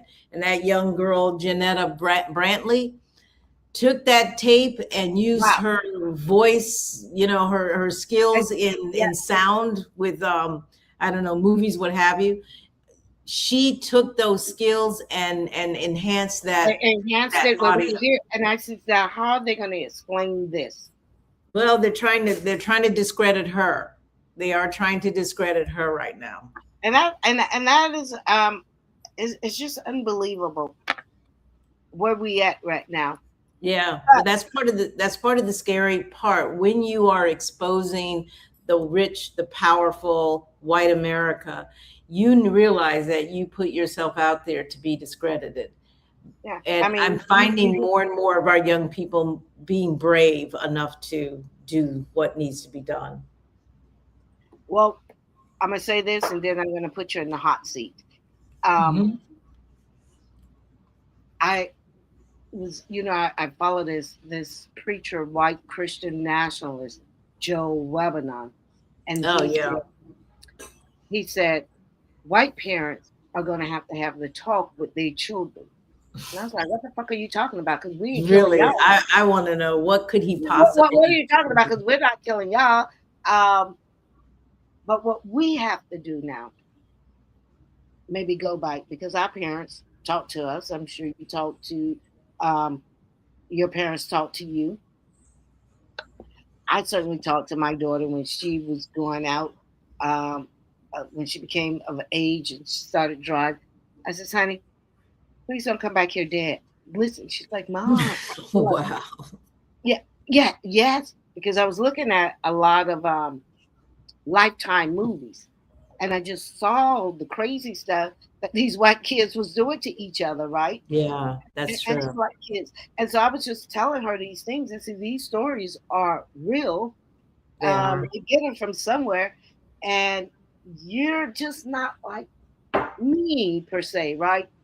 Yeah. And she said, I'm a black belt. I'm a black belt. And I was like, yeah, that's not good. That's not gonna help. Just don't come back dead, okay?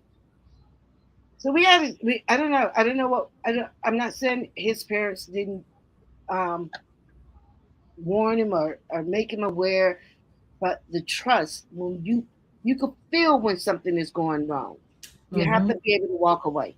You could feel when there's an issue finna get out of hand.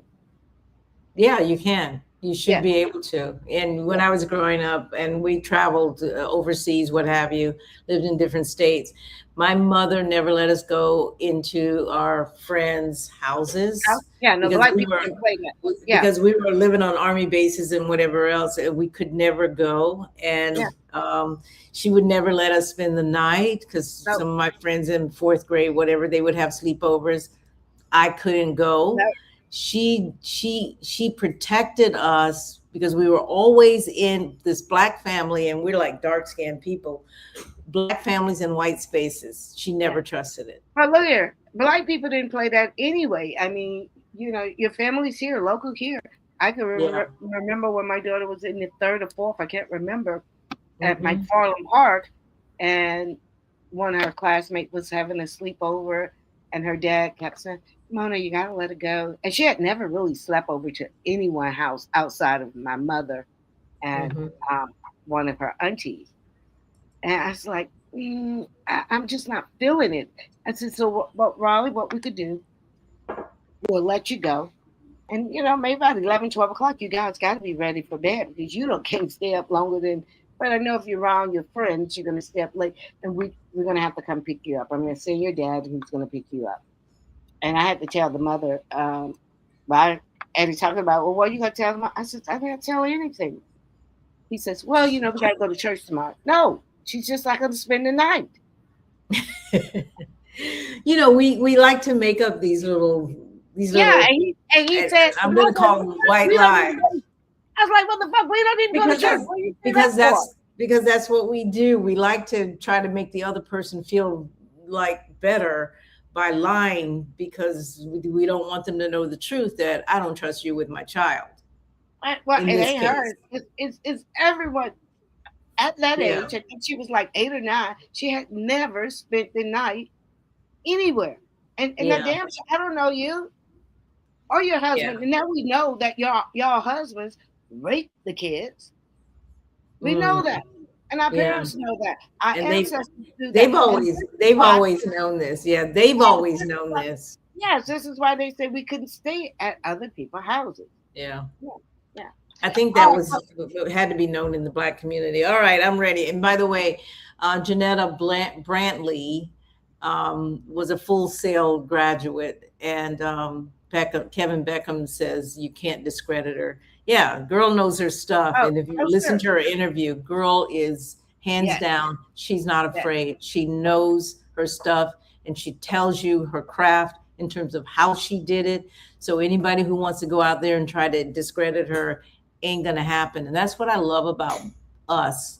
When they yeah, tell you that we're educated, And we are better than they are, and that's why they attack us.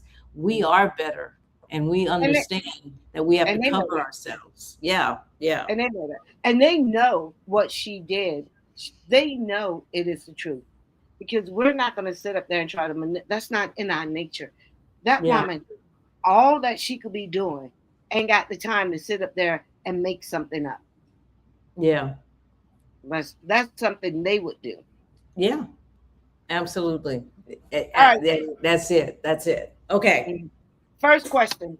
So, so as I was reading that, and I thought, the first thing I want to ask, and it's going to be the Kettle-like story, because that's a story about just a small group of wealthy Black buyers, and particularly in the 30s, right, in the 1930s.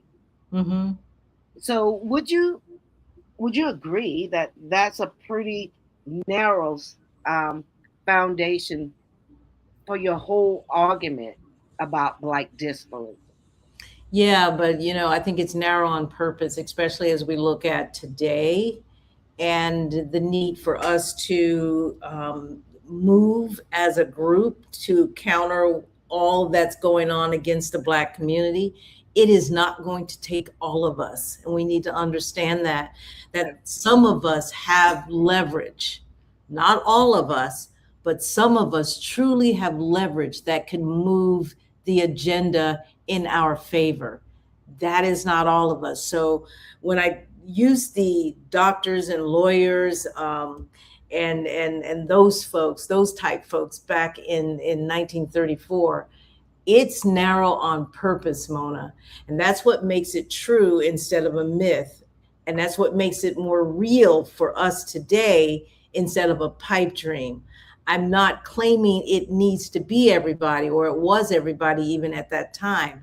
I'm claiming exclusion taught a specific kind of discipline.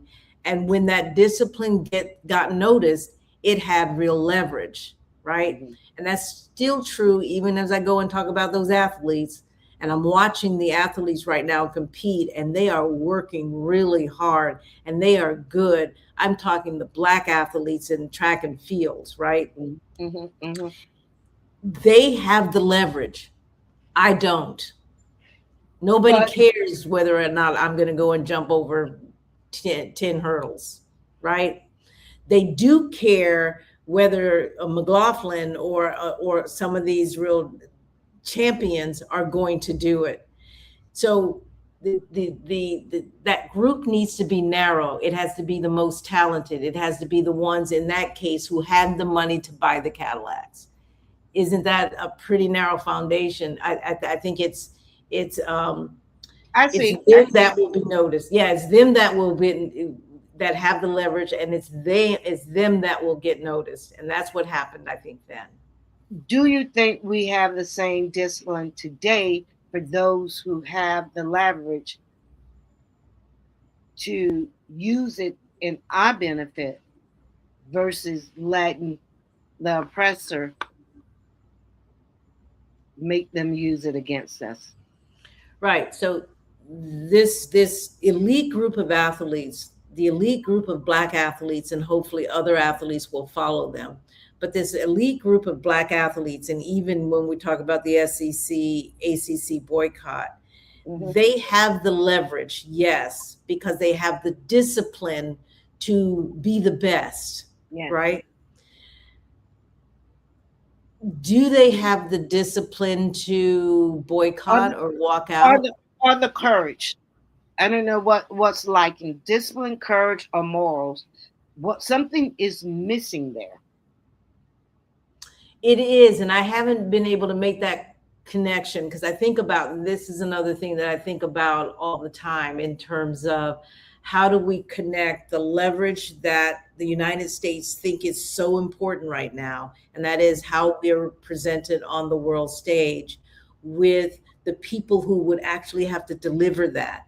And the people that deliver that will be Black athletes, right? That's what this country cares about at the Olympics. And that's what this country cares about on a Saturday afternoon when college football is on the tubes everywhere, because now your businesses care, because they now have invested millions of dollars into the viewership, and so I don't know that our athletes understand that they are the ones right now with the leverage. And somebody could come and say to Jeanette, we've got leverage over here, and I've looked. We have no leverage anywhere else. Right. That makes sense. That makes sense. Right. Yeah. And I truly believe the rest of the world will follow suit, just like the guy at GM pretty much figured it out to say, God, you know what? I'm These losing. are Black folks coming in. It was like, these are Black folks coming in to get their cars fixed. Nobody else is really doing that. So what does that mean? And so he had put two and two together, went to talk to the board and said, we can turn this country around, but we got to change some stuff, right? Right. We got to change some stuff. And before, we didn't sell to Black people. We're going to sell to Black people and turn the country around in short order. In 18 months, he promised, and was able to do that with the Black folks, not all of us, but those who had the leverage. They had not put their money, they had careers, right? Doctors and lawyers and all of these folks. They had the careers that paid them the money. Instead of putting it in the bank, they put it under the mattress. I'm just going to say that. They put it under the mattress. And when it came time for them to use the leverage during the Depression, and they're about to shut the doors on Cadillac, some white guy said, dang, I'm going to have to go convince the leadership that we got to change our policy, and we got to give them what they want. And that is to buy Cadillacs. And that's how they survive. And that's why, if you think about it, Black people seem to like them Cadillacs. My sister drives a Cadillac. Yeah. I was going to say my mother had one. I was like, ugh. I've never when I met James, he had a Cadillac. It was made especially for him. So Black folks loved the Cadillac, and it's because we were responsible for Cadillac even being around to this day. Leverage, I guess, is the key that I want to say. And it doesn't, to answer your question, doesn't take a whole lot of us. It takes the ones who truly have the leverage. It takes the ones that have what the need is, who meets the need. And right now, the only people that meet the need are our athletes right now, our elite athletes. Yeah, I remember El Dorado Cadillac, 78. All right, so the next question. And this one is, we've been hearing a lot on this, on Latreille Reed. The medical examiner ruled that one a suicide, right? Mm-hmm. So we been fair calling it part of a pattern with only 2 cases where a local official disputed foul play entirely? So I would say yes, and it's why I say it twice, actually. Mm-hmm. I would just, I don't know, it's an unresolved tension that I think we're going to have, but I don't know, I don't want to smooth it over at this point. I just want it to stand as it is. Okay, because I don't know, I'll be honest, that distinction, it really matters to me, right? Mm-hmm. And I don't think all of our viewers will hear it that carefully, because even with me, I had a hard part with that one. Yeah. I just feel that we're constantly hearing, when it comes to us, this suicide. It's a suicide. it's a suicide. And suicide really isn't our thing, it's their thing, Mm-hmm. right? Mm-hmm. I'm not saying that we don't commit suicide, Right. but Mona, really, do we hang ourselves? Yeah. No. No. Right? We might shoot ourselves, but hanging ourselves and Yeah. a man. Mm-mm. I just think it's a pattern, and we need to pay attention to the pattern, excuse me, that we're seeing. And I think that's why we're seeing people on the internet do their own research, doing their own investigation. And the beauty of it is they get to share it and they get Yeah. to show that these are the patterns. Mm-hmm. Um, it's ruled one thing, but is it really? And we're Right. questioning those things, rightfully so. We're not accepting what they say. We're not accepting what they do. We're not accepting them as the ultimate decider of anything anymore. Kind of like when our men, when our folks did not put that money in the bank a second time. You only need to show us once Uh, that you uh, will screw well, us over. I hope we understand that for a lot of things that we do. I know with my grandmother, she never trusts the bank. You know, Yeah. uh, that was under the, and I knew her hiding places, right, in the closet, in a handkerchief, safety Yeah. pins. It was like, Essie, why don't you put all this money? And she'll say, honey, go and get, you know. And I was Yep. like, oh my God. But they couldn't get her. And I think towards the end, she probably did start once she was getting her Social Security check. Mm-hmm. I don't know if it was mailed to her. I don't know. I can't remember. But um, let me go into the next case. Now, have you heard of Before you do that, I just want to say, um, Kevin says, when I heard her name, he's talking about Janetta Brantley. I uh, thought Jeanette was out here audio engineering. Now, I'm going to laugh too, because when I first heard her name, it because was kind of, I it's very posted close. it, It's I very close. posted it and people were attacking her, but it was a post that I had made. And I thought, they're attacking me, but that's not how I spell my name, da da da da Right. da. But it was actually a real person. And I could see how, Kevin, you were confused, because it kind of confused me too, because I thought, I didn't do that. um, and then Lynette says, but it's not two cases. There's an indisputable history of lack of justice for the deaths of Black boys and men. And she is absolutely right about that. We just went 2 years back to 2024. Yep, you're right. Hmm. Hmm.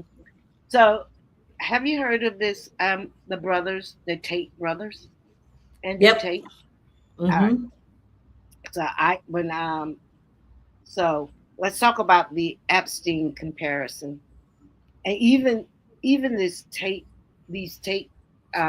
brothers, they're now in jail pretty much for the same thing. These are some vile individuals. When you realize what they have done to, I just say that white men do not care about white women. White men with power, and they better be very careful about this white Christian nationalist where they want to take you back to, because they're going to be treating you women like Yeah, the stuff I that believe this that. guy is said. I was looking at something last night, and they were talking about it, and I was like, oh my God, he's just a monster. But Yeah. let's talk about the Epstein comparison. Is it fair to put the families of the three young Black men next to, because we can't put them next to this trafficking case with what hundreds, hundreds, and I mean it might be multiple of these people, right? Because when you thought about the Epstein, that was one thing, but these brothers travel around the world doing this kind of stuff. Does that comparison, I don't know, in your opinion, flatten flatten out both narratives. Yeah. I think I can hear that, but I'm not comparing the harms. I'm actually looking at how the two racial groups respond. And I think that's what's important here. In both cases, you've got documented evidence and a choice about whether to chase it or sit on it, right? And before, I think the Black group used to kind of sit on it because we didn't have the access. Now we do, but so do they, right? So one side chases it for free, for free.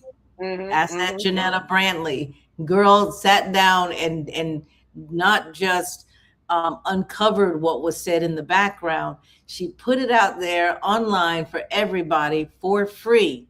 And they do this, and you've got this group that's doing this every day online about these cases. The other side, white folks, has a subpoena power, and they still can't finish releasing 3 million pages.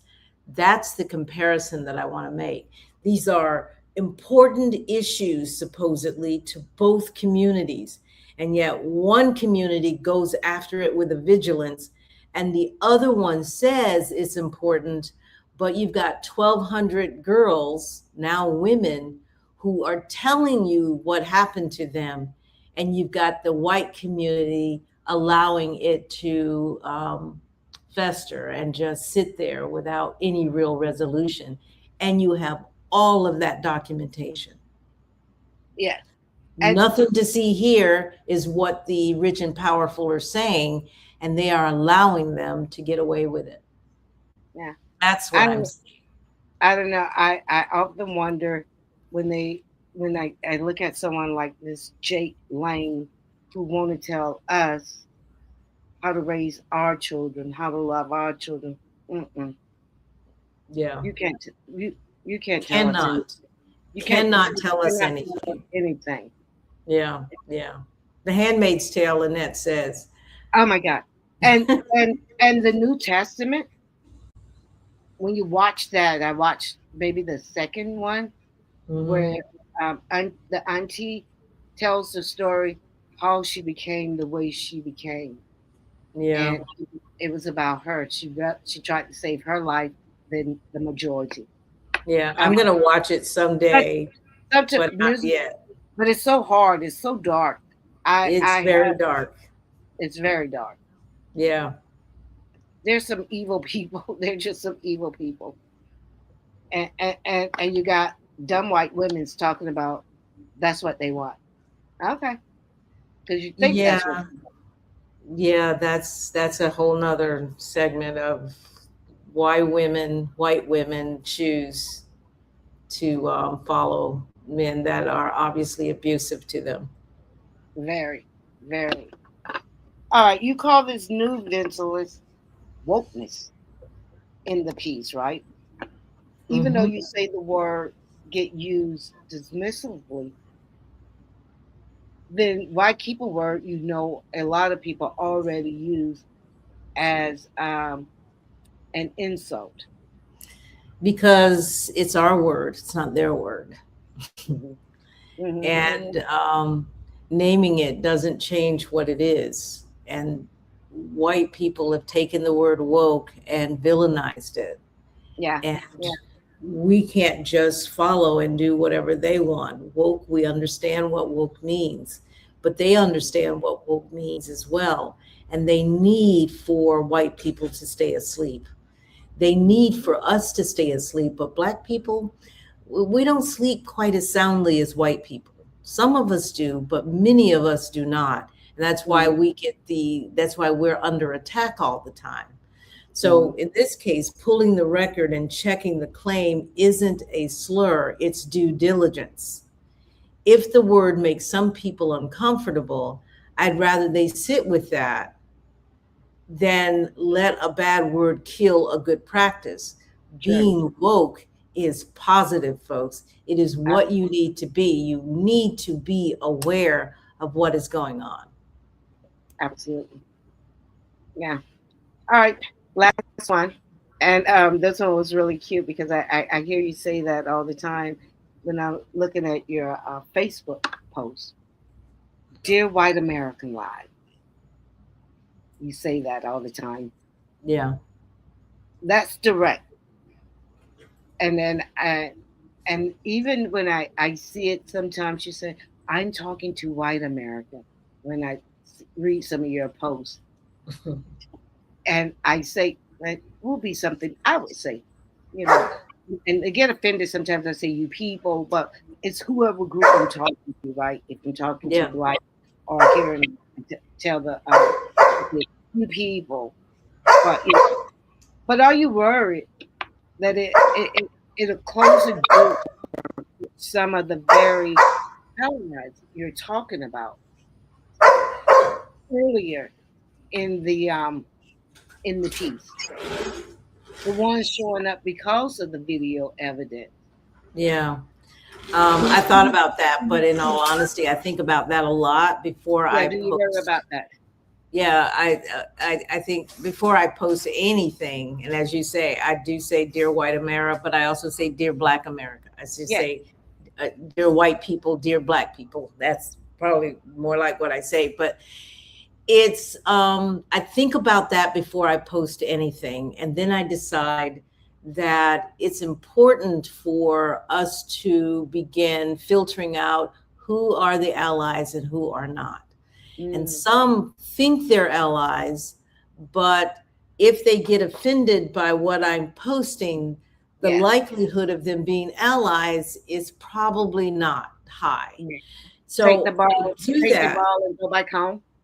Yeah, I do that with that in mind, that we're at a time as Black people at being 13, 14% of the population, and as white people decline in numbers and Hispanics can't figure out which side they want to be on, we're at a time that is very important for us to begin understanding who our allies are.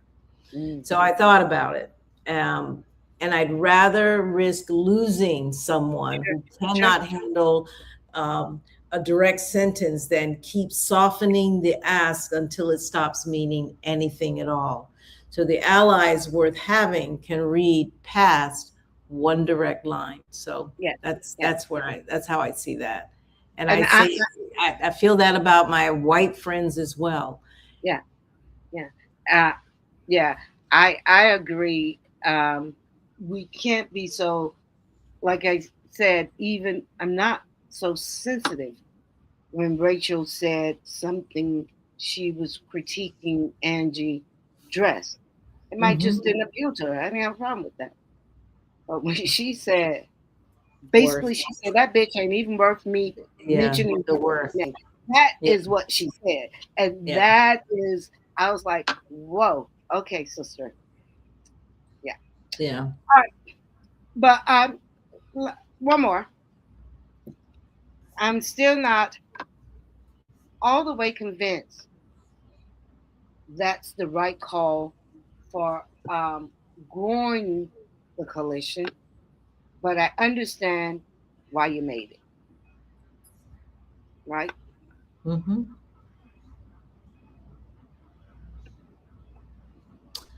I think,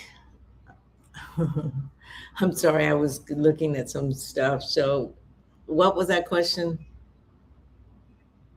I said I'm still not all the way convinced that's the right call if you're trying to Yeah. grow the coalition.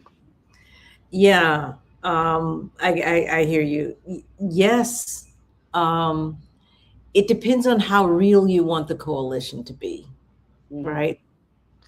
If you want a fake coalition, Yeah. and it reminds me of when we decide we're going to have Democrats, a Senate that has X amount of Democrats, but we know that some of those Democrats are really Republican, but they're wearing Democrat hats, and then we expect them to vote with us on real key issues that Mhm. would really help the party, and they actually don't. They vote against. Those are not real Democrats. Those are not the Democrats that you can count on. And I feel like as we grow the coalition for what happens next, we have to understand that you really have to understand what this person is about. This what, like the young white girl that I brought, her YouTube video, and she talked about the whole Nolan case and how whiteness, that we have to pay attention. We have to pay attention. And I feel like you could say, if you go and look at her work, she's an ally, right? There are Nancy Grace. Nancy Grace is taking on this case. I love her. She's come out of retirement and she's taking this case on. You could say she's an ally. You cannot say that with a whole lot. So I want her on my team, but I don't want somebody who's wishy-washy and you don't know if you can really count on them. And I think that Black people, you have to be very careful about your coalition at this point, because it is going to become more and more important the further down the line we get with what America will emerge as going forward. All white Democrats. Yeah, we're hitting rock bottom, huh? White Democrats telling us to tone it down. Yeah. Moment. Those people are our allies, and we see that. We could tie this whole Substack to what is happening. Yeah. Right now. Yeah, you're absolutely right. And I just feel like we have to start paying attention to each other and challenging each other and making sure that we understand what we're up against. And I think right now, too many of us don't really have an understanding of what we're up against yet. So look for the allies. Well, they gotta the way you look for them is they got to be pretty stupid or asleep not to know, not to be aware what we are up against. I mean, because a blind man can see it. Yeah. But nevertheless, real quick, couple of Lynette, why are words such as woke are reconfigured to a negative connotation, while their words such as white nationalists, hey, she's so right, perceived as positive, right? Yeah. Yeah. And you remember when people don't want to say Black nationalists, but we needed to be saying that.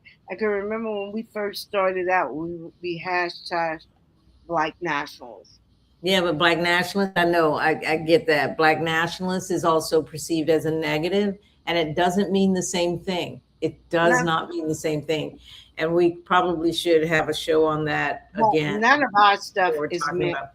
None of our words are meant to be harmful or hurtful. It's just that's true. That's true, but they make it so. Oh yeah. Again, back to controlling the narrative and our very new way of taking that narrative back, not by going into the streets and marching and protesting, but by going on the internet the way we are, right? By going on the internet and making sure that our people are informed.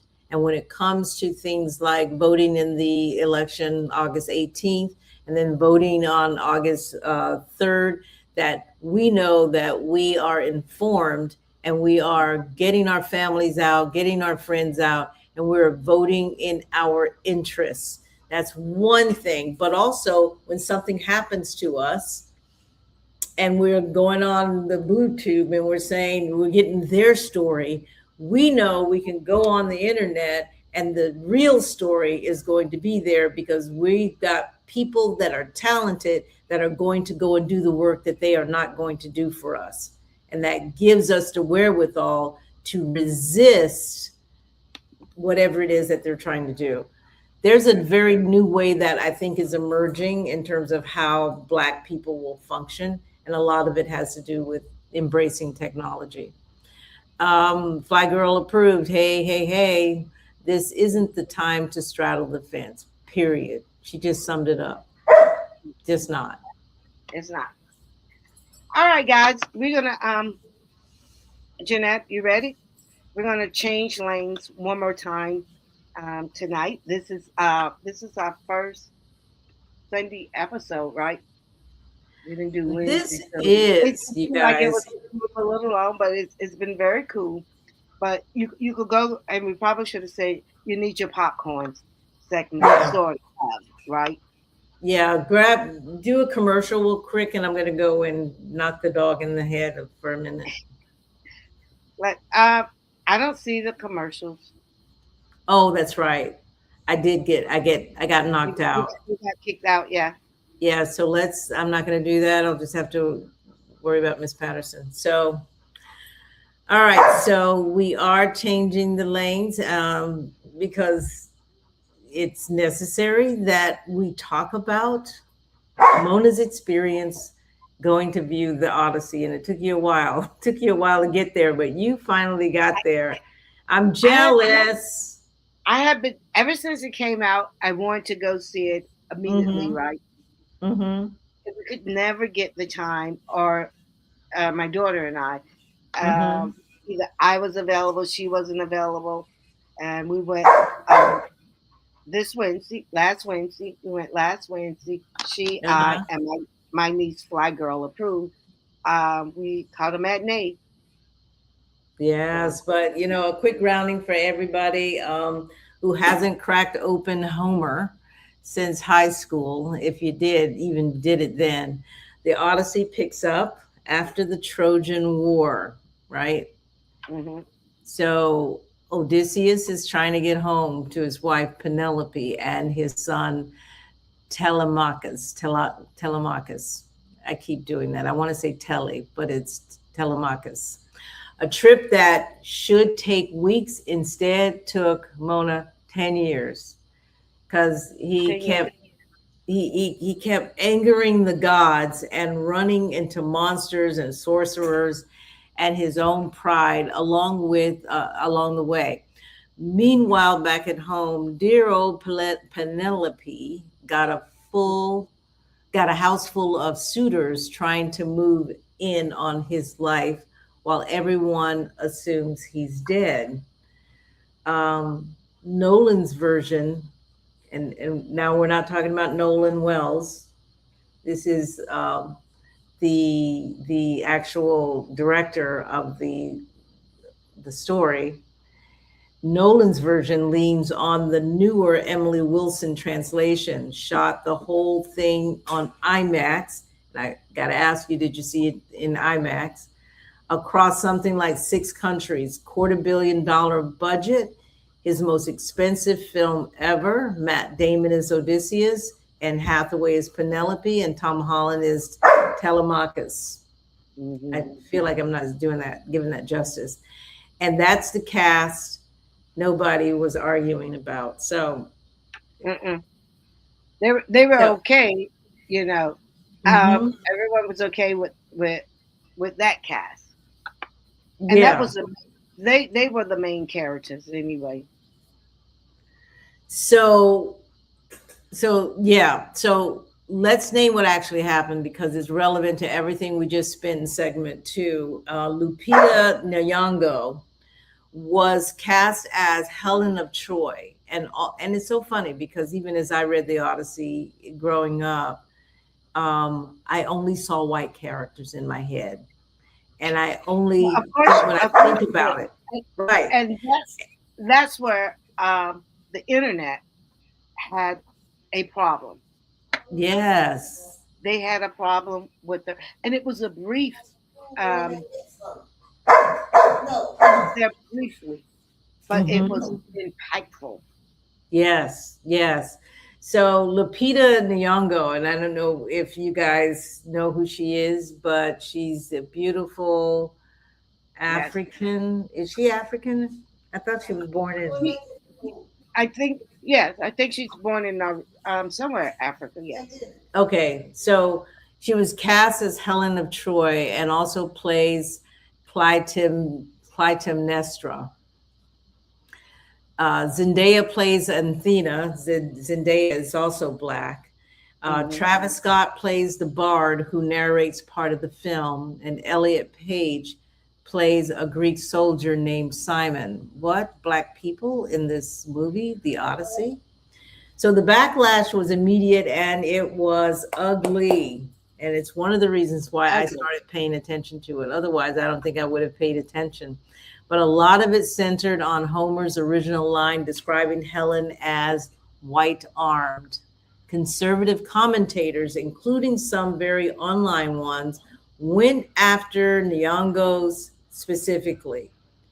The trailer became one of the most disliked in Nolan's history, in his career. Something like 700,000 plus dislikes. You know, I never hit dislike. If I don't like it, I just keep on scrolling. But folks actually, 700,000 folks said we dislike it. Universal ended up restricting comments on the film's social accounts. Multiple outlets, Newsweek, BuzzFeed, Huffington Post, described a lot of the commentary as racist, misogynistic, and transphobic, aimed squarely at Nyong'o and Page, right? Mm-hmm. Mm-hmm. And I remember Nyong'o saying, and I'm a paraphrase, basically said, "You freaking idiots. This is a myth. This is a story. It's not the census records. Our cast represent the world as we know it today." So I have time to defend this. She wasn't a main character, but Nolan did. I will give him this. He did an excellent job with the cast. It is as he got some of the top people in this. It really was a very, very good movie. And Fly Girl, you can put some comments in because she was there. And we basically gonna have to go back because guys, if you haven't seen it, you have to see it, I believe, in the IMAX theater. I still have to see it. See, you're convincing me that I should go see this movie. To really feel it, because even where we was at the street, just a regular cinema, you felt it, right? But I can imagine inside of the IMAX. So it's if you're a little scrumptious, and because it was a little, my daughter, she's kind of wimpy, so she was jumping a lot, you know. But even me, and I could see in the IMAX. So some of those things, when that happened, it would be like this in your face, right? Yes. And so I pushed back a couple of times too. So I really enjoyed it. Yeah, so Nolan agreed with what Nyong'o said, her response, and he called the pre-release arguments irrelevant since nobody's complaining. Nobody that was complaining actually had seen the film yet.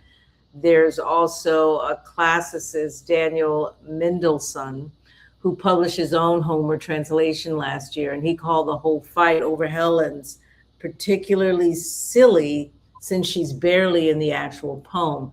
And she was only on, I think you would know, for what, a few minutes?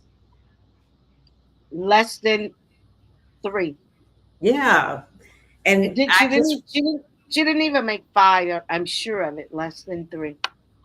Yeah. So before we get into just the nitty gritty, let's put a number on that backlash. Opening weekend, this thing, and I want to say Elon Musk also weighed in on this, you guys, and that's probably why it got a lot of flack from a lot of folks who had no business making a statement.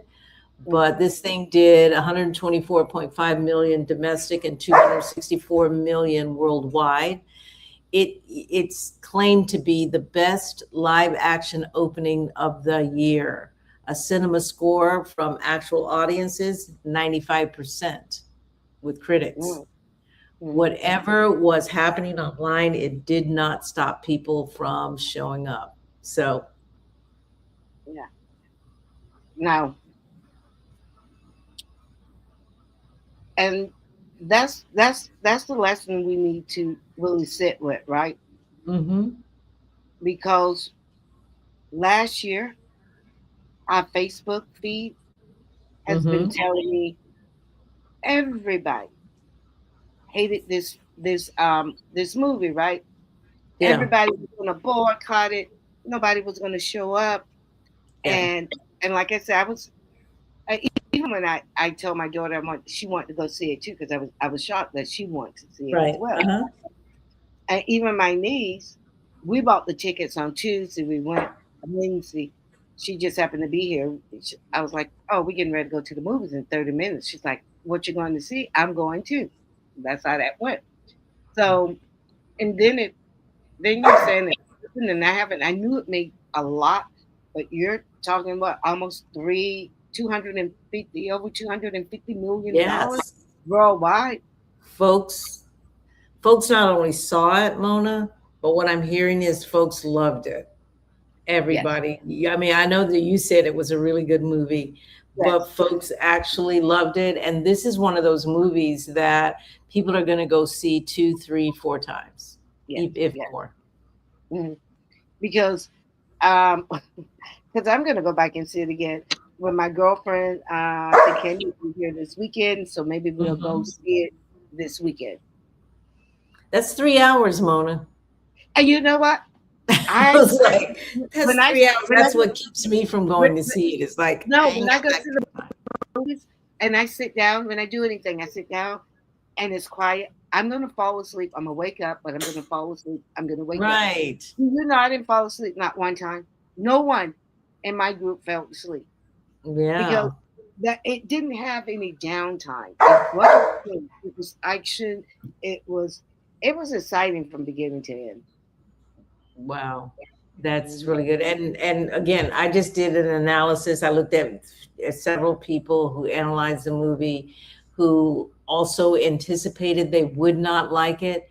They also paid attention to a lot of the negative um, critics who had not seen it but hated the fact that there were Black people and perhaps trans people that were going to be in the movie. So they were already poo pooing the movie, and that movie kicked ass. So I'm happy to hear that that is what happened in the final analysis. Yeah, I don't know why these people are just so hateful that it's a make believe story for one thing, right? That is true. Yeah. So, The same thing with their Bible. Mona, No, no, no, did no, you say what I thought you just said? No. no, not that.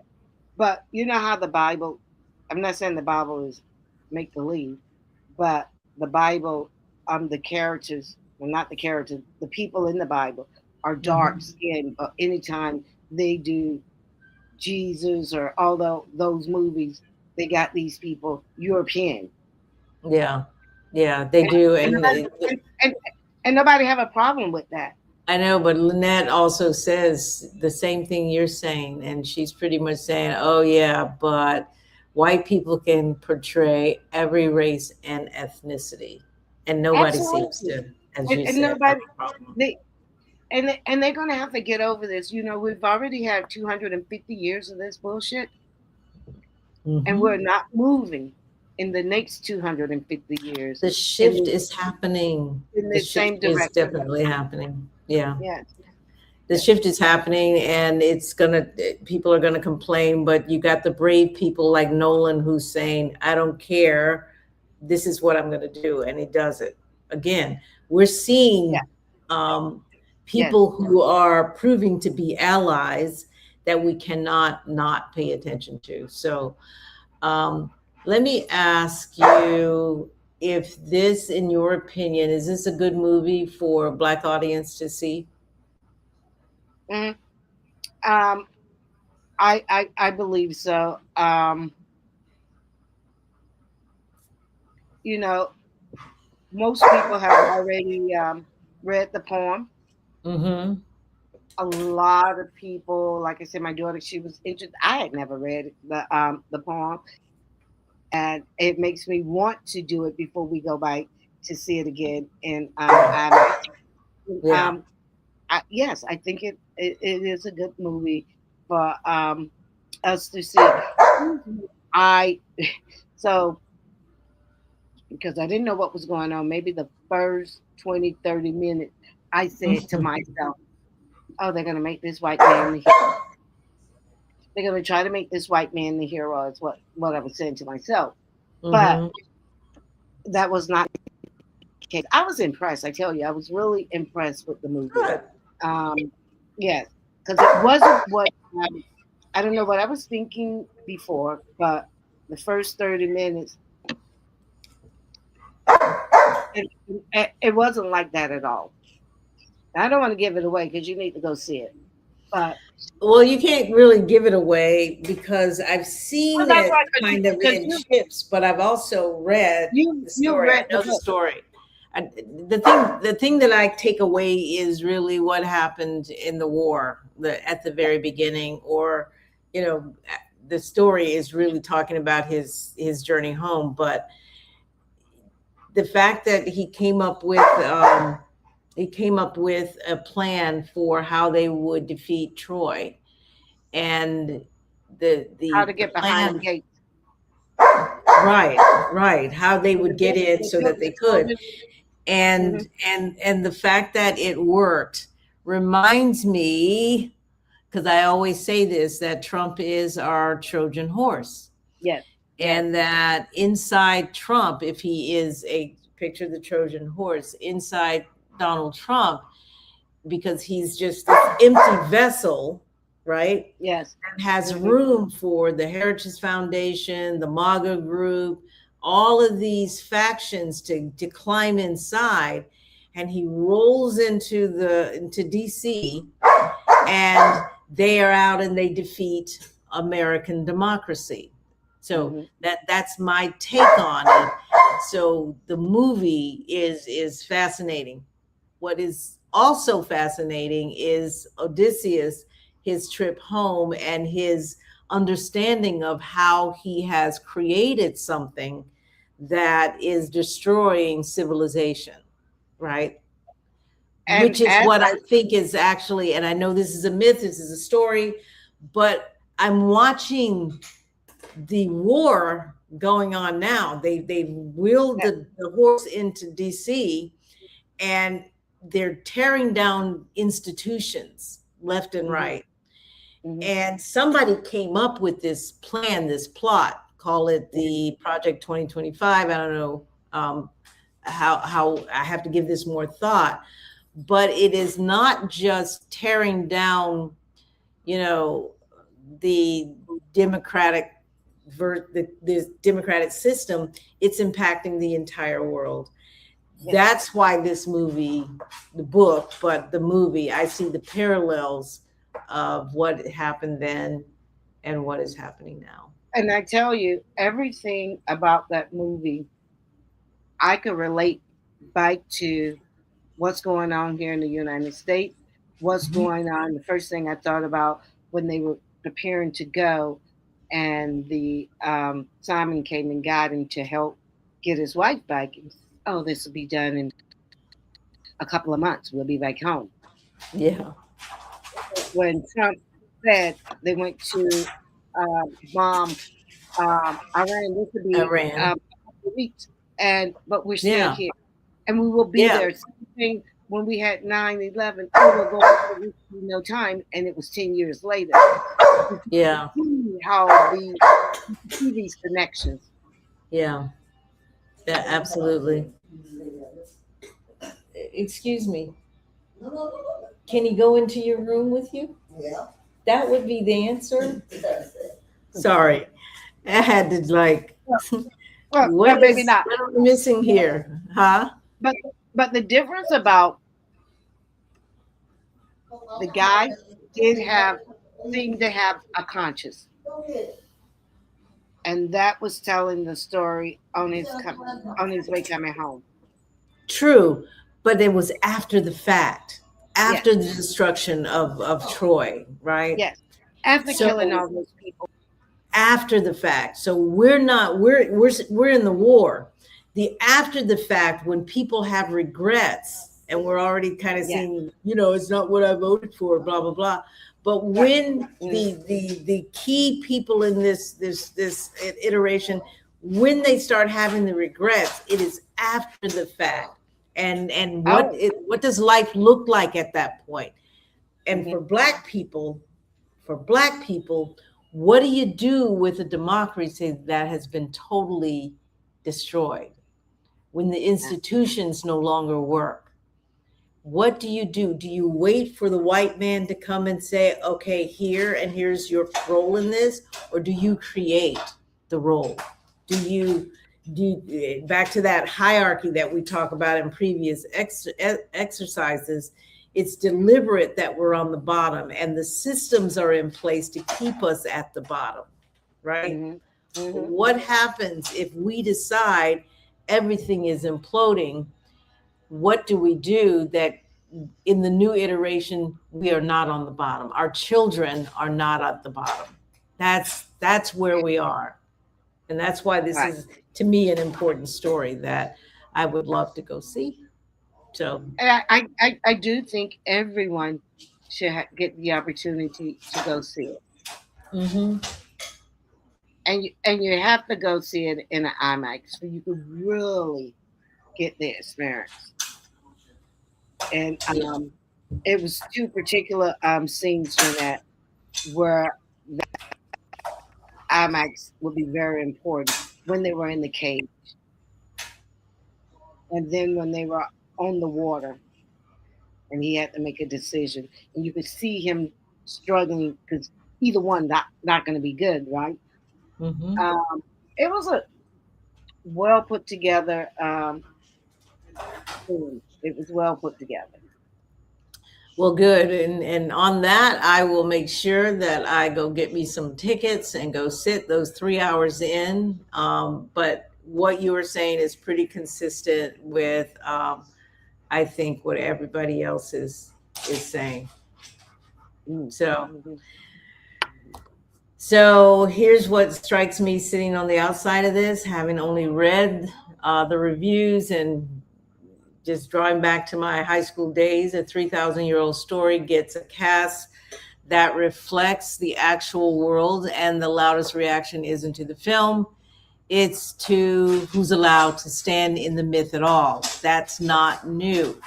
That's the same instinct we talked about all episode. Who gets believed, who gets protected, and whose presence gets treated as a threat just by existing in the frame.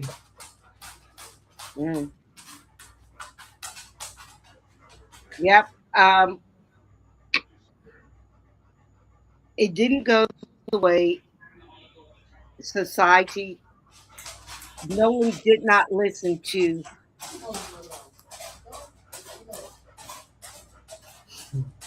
He did not listen to the naysayers who was just going to have a fit about this. He didn't, he said, I'm going to do this in 2026. I'm going to do this to represent the world as it is today. And that's what he did. Yeah, and I love that. And nobody's arguing about the historical accuracy when it's Damon playing a Greek king with a Boston accent. So the accuracy argument only shows up when the cast is looking like us, right? So I think that I'm going to go see it, and I would encourage everybody else to go see it. But I mostly want to encourage folks to pay attention to what's going on in our politics. I truly believe Trump as the Trojan horse. And you've been saying that, and now I'm going to be able to connect that. You've said that in multiple of these podcasts. Yeah. And now I think more people will understand why, because he is an empty vessel. He had no plan. He has no understanding of politics. But there were people around that said, hey, I got a great idea. We're just going to ride on his coattails, or we're going to get inside Trump. It's going to get us right dead center of where we want to be. And then we're going to destroy Troy, destroy DC, the United States democracy. And I think that's what we are up against at this point. So it's a good movie to kind of look at, but most important, we want you to pay attention to what is happening in politics, and voting with the establishment, which is in the process of being destroyed. Democrat Republican Party is about to make another major shift again.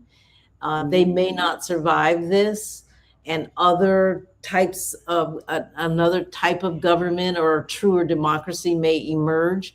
But it's only going to be if you, the voters, begin paying attention and stop just going along to get along or voting just because. Look at who is running.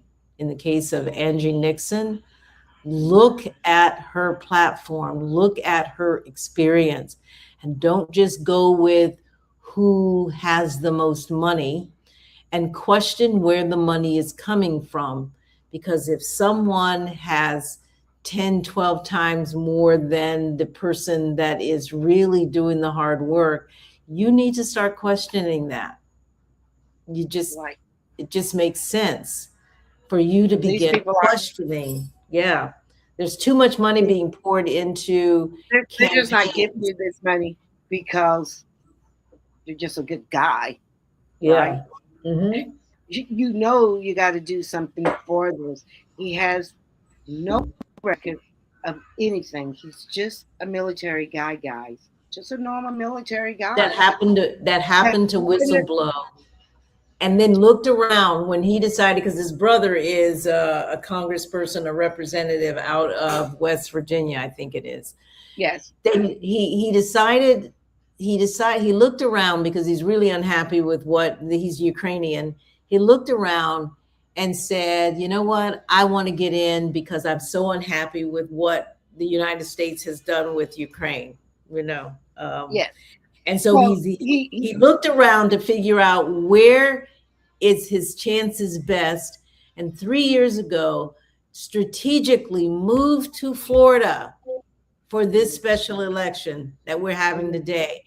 And he has, I don't know, 500,000? No, I'm saying 500,000. He has what, 16 million, you said? 16 million. It's 16 million compared to Nixon's under 200,000. And she's doing the ground game across the state of Florida, having been born here in the state. Jacksonville is where she lives, but I don't know if that's where she was born. And she's been doing the work because she's a state representative. So we've got somebody who has the actual relevant experience and who is not afraid, who is speaking for the people, who's actually passed policy that helps people, with someone who whistleblowed on Trump, right? And lost his job as a result of that. And followed what was going on in Ukraine, because I used to listen to him make comments about Ukraine and his disappointment with how the United States was handling it. Has a brother in Virginia who's a U.S. federal rep, and decided, I'm going to move to Florida so that I can get into the Senate and I can be more helpful, likely, to the folks in Ukraine. That's my take. That's my take. And that is my take on what is here. That is my take as well, because it said, look, you want to try to get in a pissing war with Trump, and it's that I think it was a day I was looking at his photo in his uniform. And he had his hand up like this, and I just looked at that little hand. His hands. Yeah, we showed that earlier. Yeah, his hands look like the size of mine, and he just do not look trustworthy. This man does not. Actually, he looks like BB's cousin or brother or something. I mean, he is a very scary-looking guy, guys. And I'm talking to whether he looks trustworthy or not. The key is and I'm going to go to the Trojan horse analogy. It's what they say they're going to do, Yeah. right? And Just what skip it. really is the plan inside of what their real motivation is. Angie Mhm. puts it out there. This is what she's about. Her track record, it matches up in terms Yes. of what she's saying and what she has done and what she will do. It doesn't quite match up with Vindman. And I'm just You going to haven't be said honest anything. about that. And it feels very Trojan horse because Yeah. we don't know what we're going to get on the other side of that wall, Yeah. right? On the He other side haven't of said that vote. anything. We don't know what we're going to get. And so the question is, who can win against Ashley Moody? Is it Moody? Yeah, it is. Who can win Yeah. against Moody? I believe, and I'm not going to talk about Vindman, but I'm going to talk about Ms. Nixon, Angie. Mm-hmm. I believe the grassroots nature, like we've seen with AOC, like we've seen with some of these other DSA candidates, I believe the grassroots nature of the moment says to the voter out there, and I guess I'm talking to the voters, vote for Angie Nixon. You can get her not only where she wins the primary, but she actually wins the general. And if we're talking about who's electable, is that the who's electable? That's what She's they said. electable. Yeah. She's electable because we say she's electable. Yeah. And we don't just say it. We go out there and we pull the lever for Angie Nixon. And you don't care about what the establishment is saying. So if the newspaper says we're going to go with Alexander Vindman, if the DEC says we're going to go with Alexander Vindman, the key is, and we've seen other races like this, is what do you, the people, say? And what will you, the people, do on August 18th, but also on November 3rd? Because once we get her over the first hurdle, she has the second hurdle to get through. And the little lady with the pink coat who's traveling across the state like nobody's business and who is defying establishment. She's the one with the blowhorn in the House a few months ago against DeSantis. If we don't put her in place, then we are being sheep, and we're allowing the future that they have for us to stand. And right now, the rich and the wealthy are the ones in power, and the politicians that are being put in place are doing their bidding, not yours. And it hasn't worked for us. It hasn't worked. We got to move different. It's time to move different. Angie Nixon is different, and it will put Florida on the map in a very new way if the people will vote for her and not for the establishment candidate who's only been in the state of Florida for 3 years. He doesn't know who we are. He has no Black agenda. Well, he doesn't have an agenda. Nevertheless, a Black agenda. He doesn't have. He just knows he needs to get the seat, and he knows he do have an agenda. It's just not for the people of Florida. It's not an agenda for us, the people. Right. And I'm not just talking about Black people. When I even say the Black agenda, you take care of Black people, you take care of everybody. So Yeah. I'm just saying to you, Angie has a record. Take the time to look at it and take the time to fill out that ballot and check off Angie Nixon. You will not regret it. You will not regret it. I don't think so. All right, Jeanette, this was a good show tonight. Almost 3 hours. Ooh, all right. So before we go, we want you to like us on YouTube, subscribe, and hit the bell so you get notified the second we go live. And folks, do not forget to vote. Early voting. Early voting starts tomorrow. Oh my gosh. On Tuesday, one of my customers she and I have been doing this for well over. I think my daughter was about 6 or 7. We go every always the first Tuesday, the first week. So it's either will be Tuesday or Thursday. So I have to call her and Yep. see which day we're gonna go and do early voting. And I Yeah. remember last year I didn't want Yeah. to do it because I had already did it. And she says, it's a tradition. We do it every year. And I said, okay, well, I've already done it, but come pick me up and we'll go. Yeah. And, I already got. um, Yeah. I already got I voted already, and I got my oh, notification from the supervisor of election that they have received the ballot. but you did. Oh, you did your mail. Although I get the sample, I get the mail-in ballot, Mhm. but I Mhm. do still like to go in person. So I will go tomorrow. Um, I don't know if it's tomorrow, but one day this week. Yep. It's time. Let's go. Let's go make it happen. And not just you, get your family Everybody, out, it get would your be friends really out. nice. It'd be really nice, everyone, if we could just make a big appearance this week at early voting. And as of probably Monday morning, should no mail-in ballots be at y'all houses? Guys, come on, turn them in. Don't wait till the last minute. You got those things a couple of weeks now. We're gonna keep showing our slate. It is Mhm. um, recommendations. Take what you want, leave what you don't. Yeah, But absolutely. get the mail-in ballot in the mail, people, All right, because guys. That's a, on Wednesday we will know how many people still have their mail-in ballots. why are we going to know that Wednesday? We could, I mean, we could know Monday, but I think we probably will check it. I'm doing phone banking for Robin, so Yeah. she could get the updates. How many have All right. So next Sunday, we'll know. We'll be able to give an yeah, update on what we see because I'm going to be doing some phone stuff tomorrow. And then we've got to figure out what days we're going to be out canvassing because we're going to be knocking on some yeah, doors, folks. All right. yes.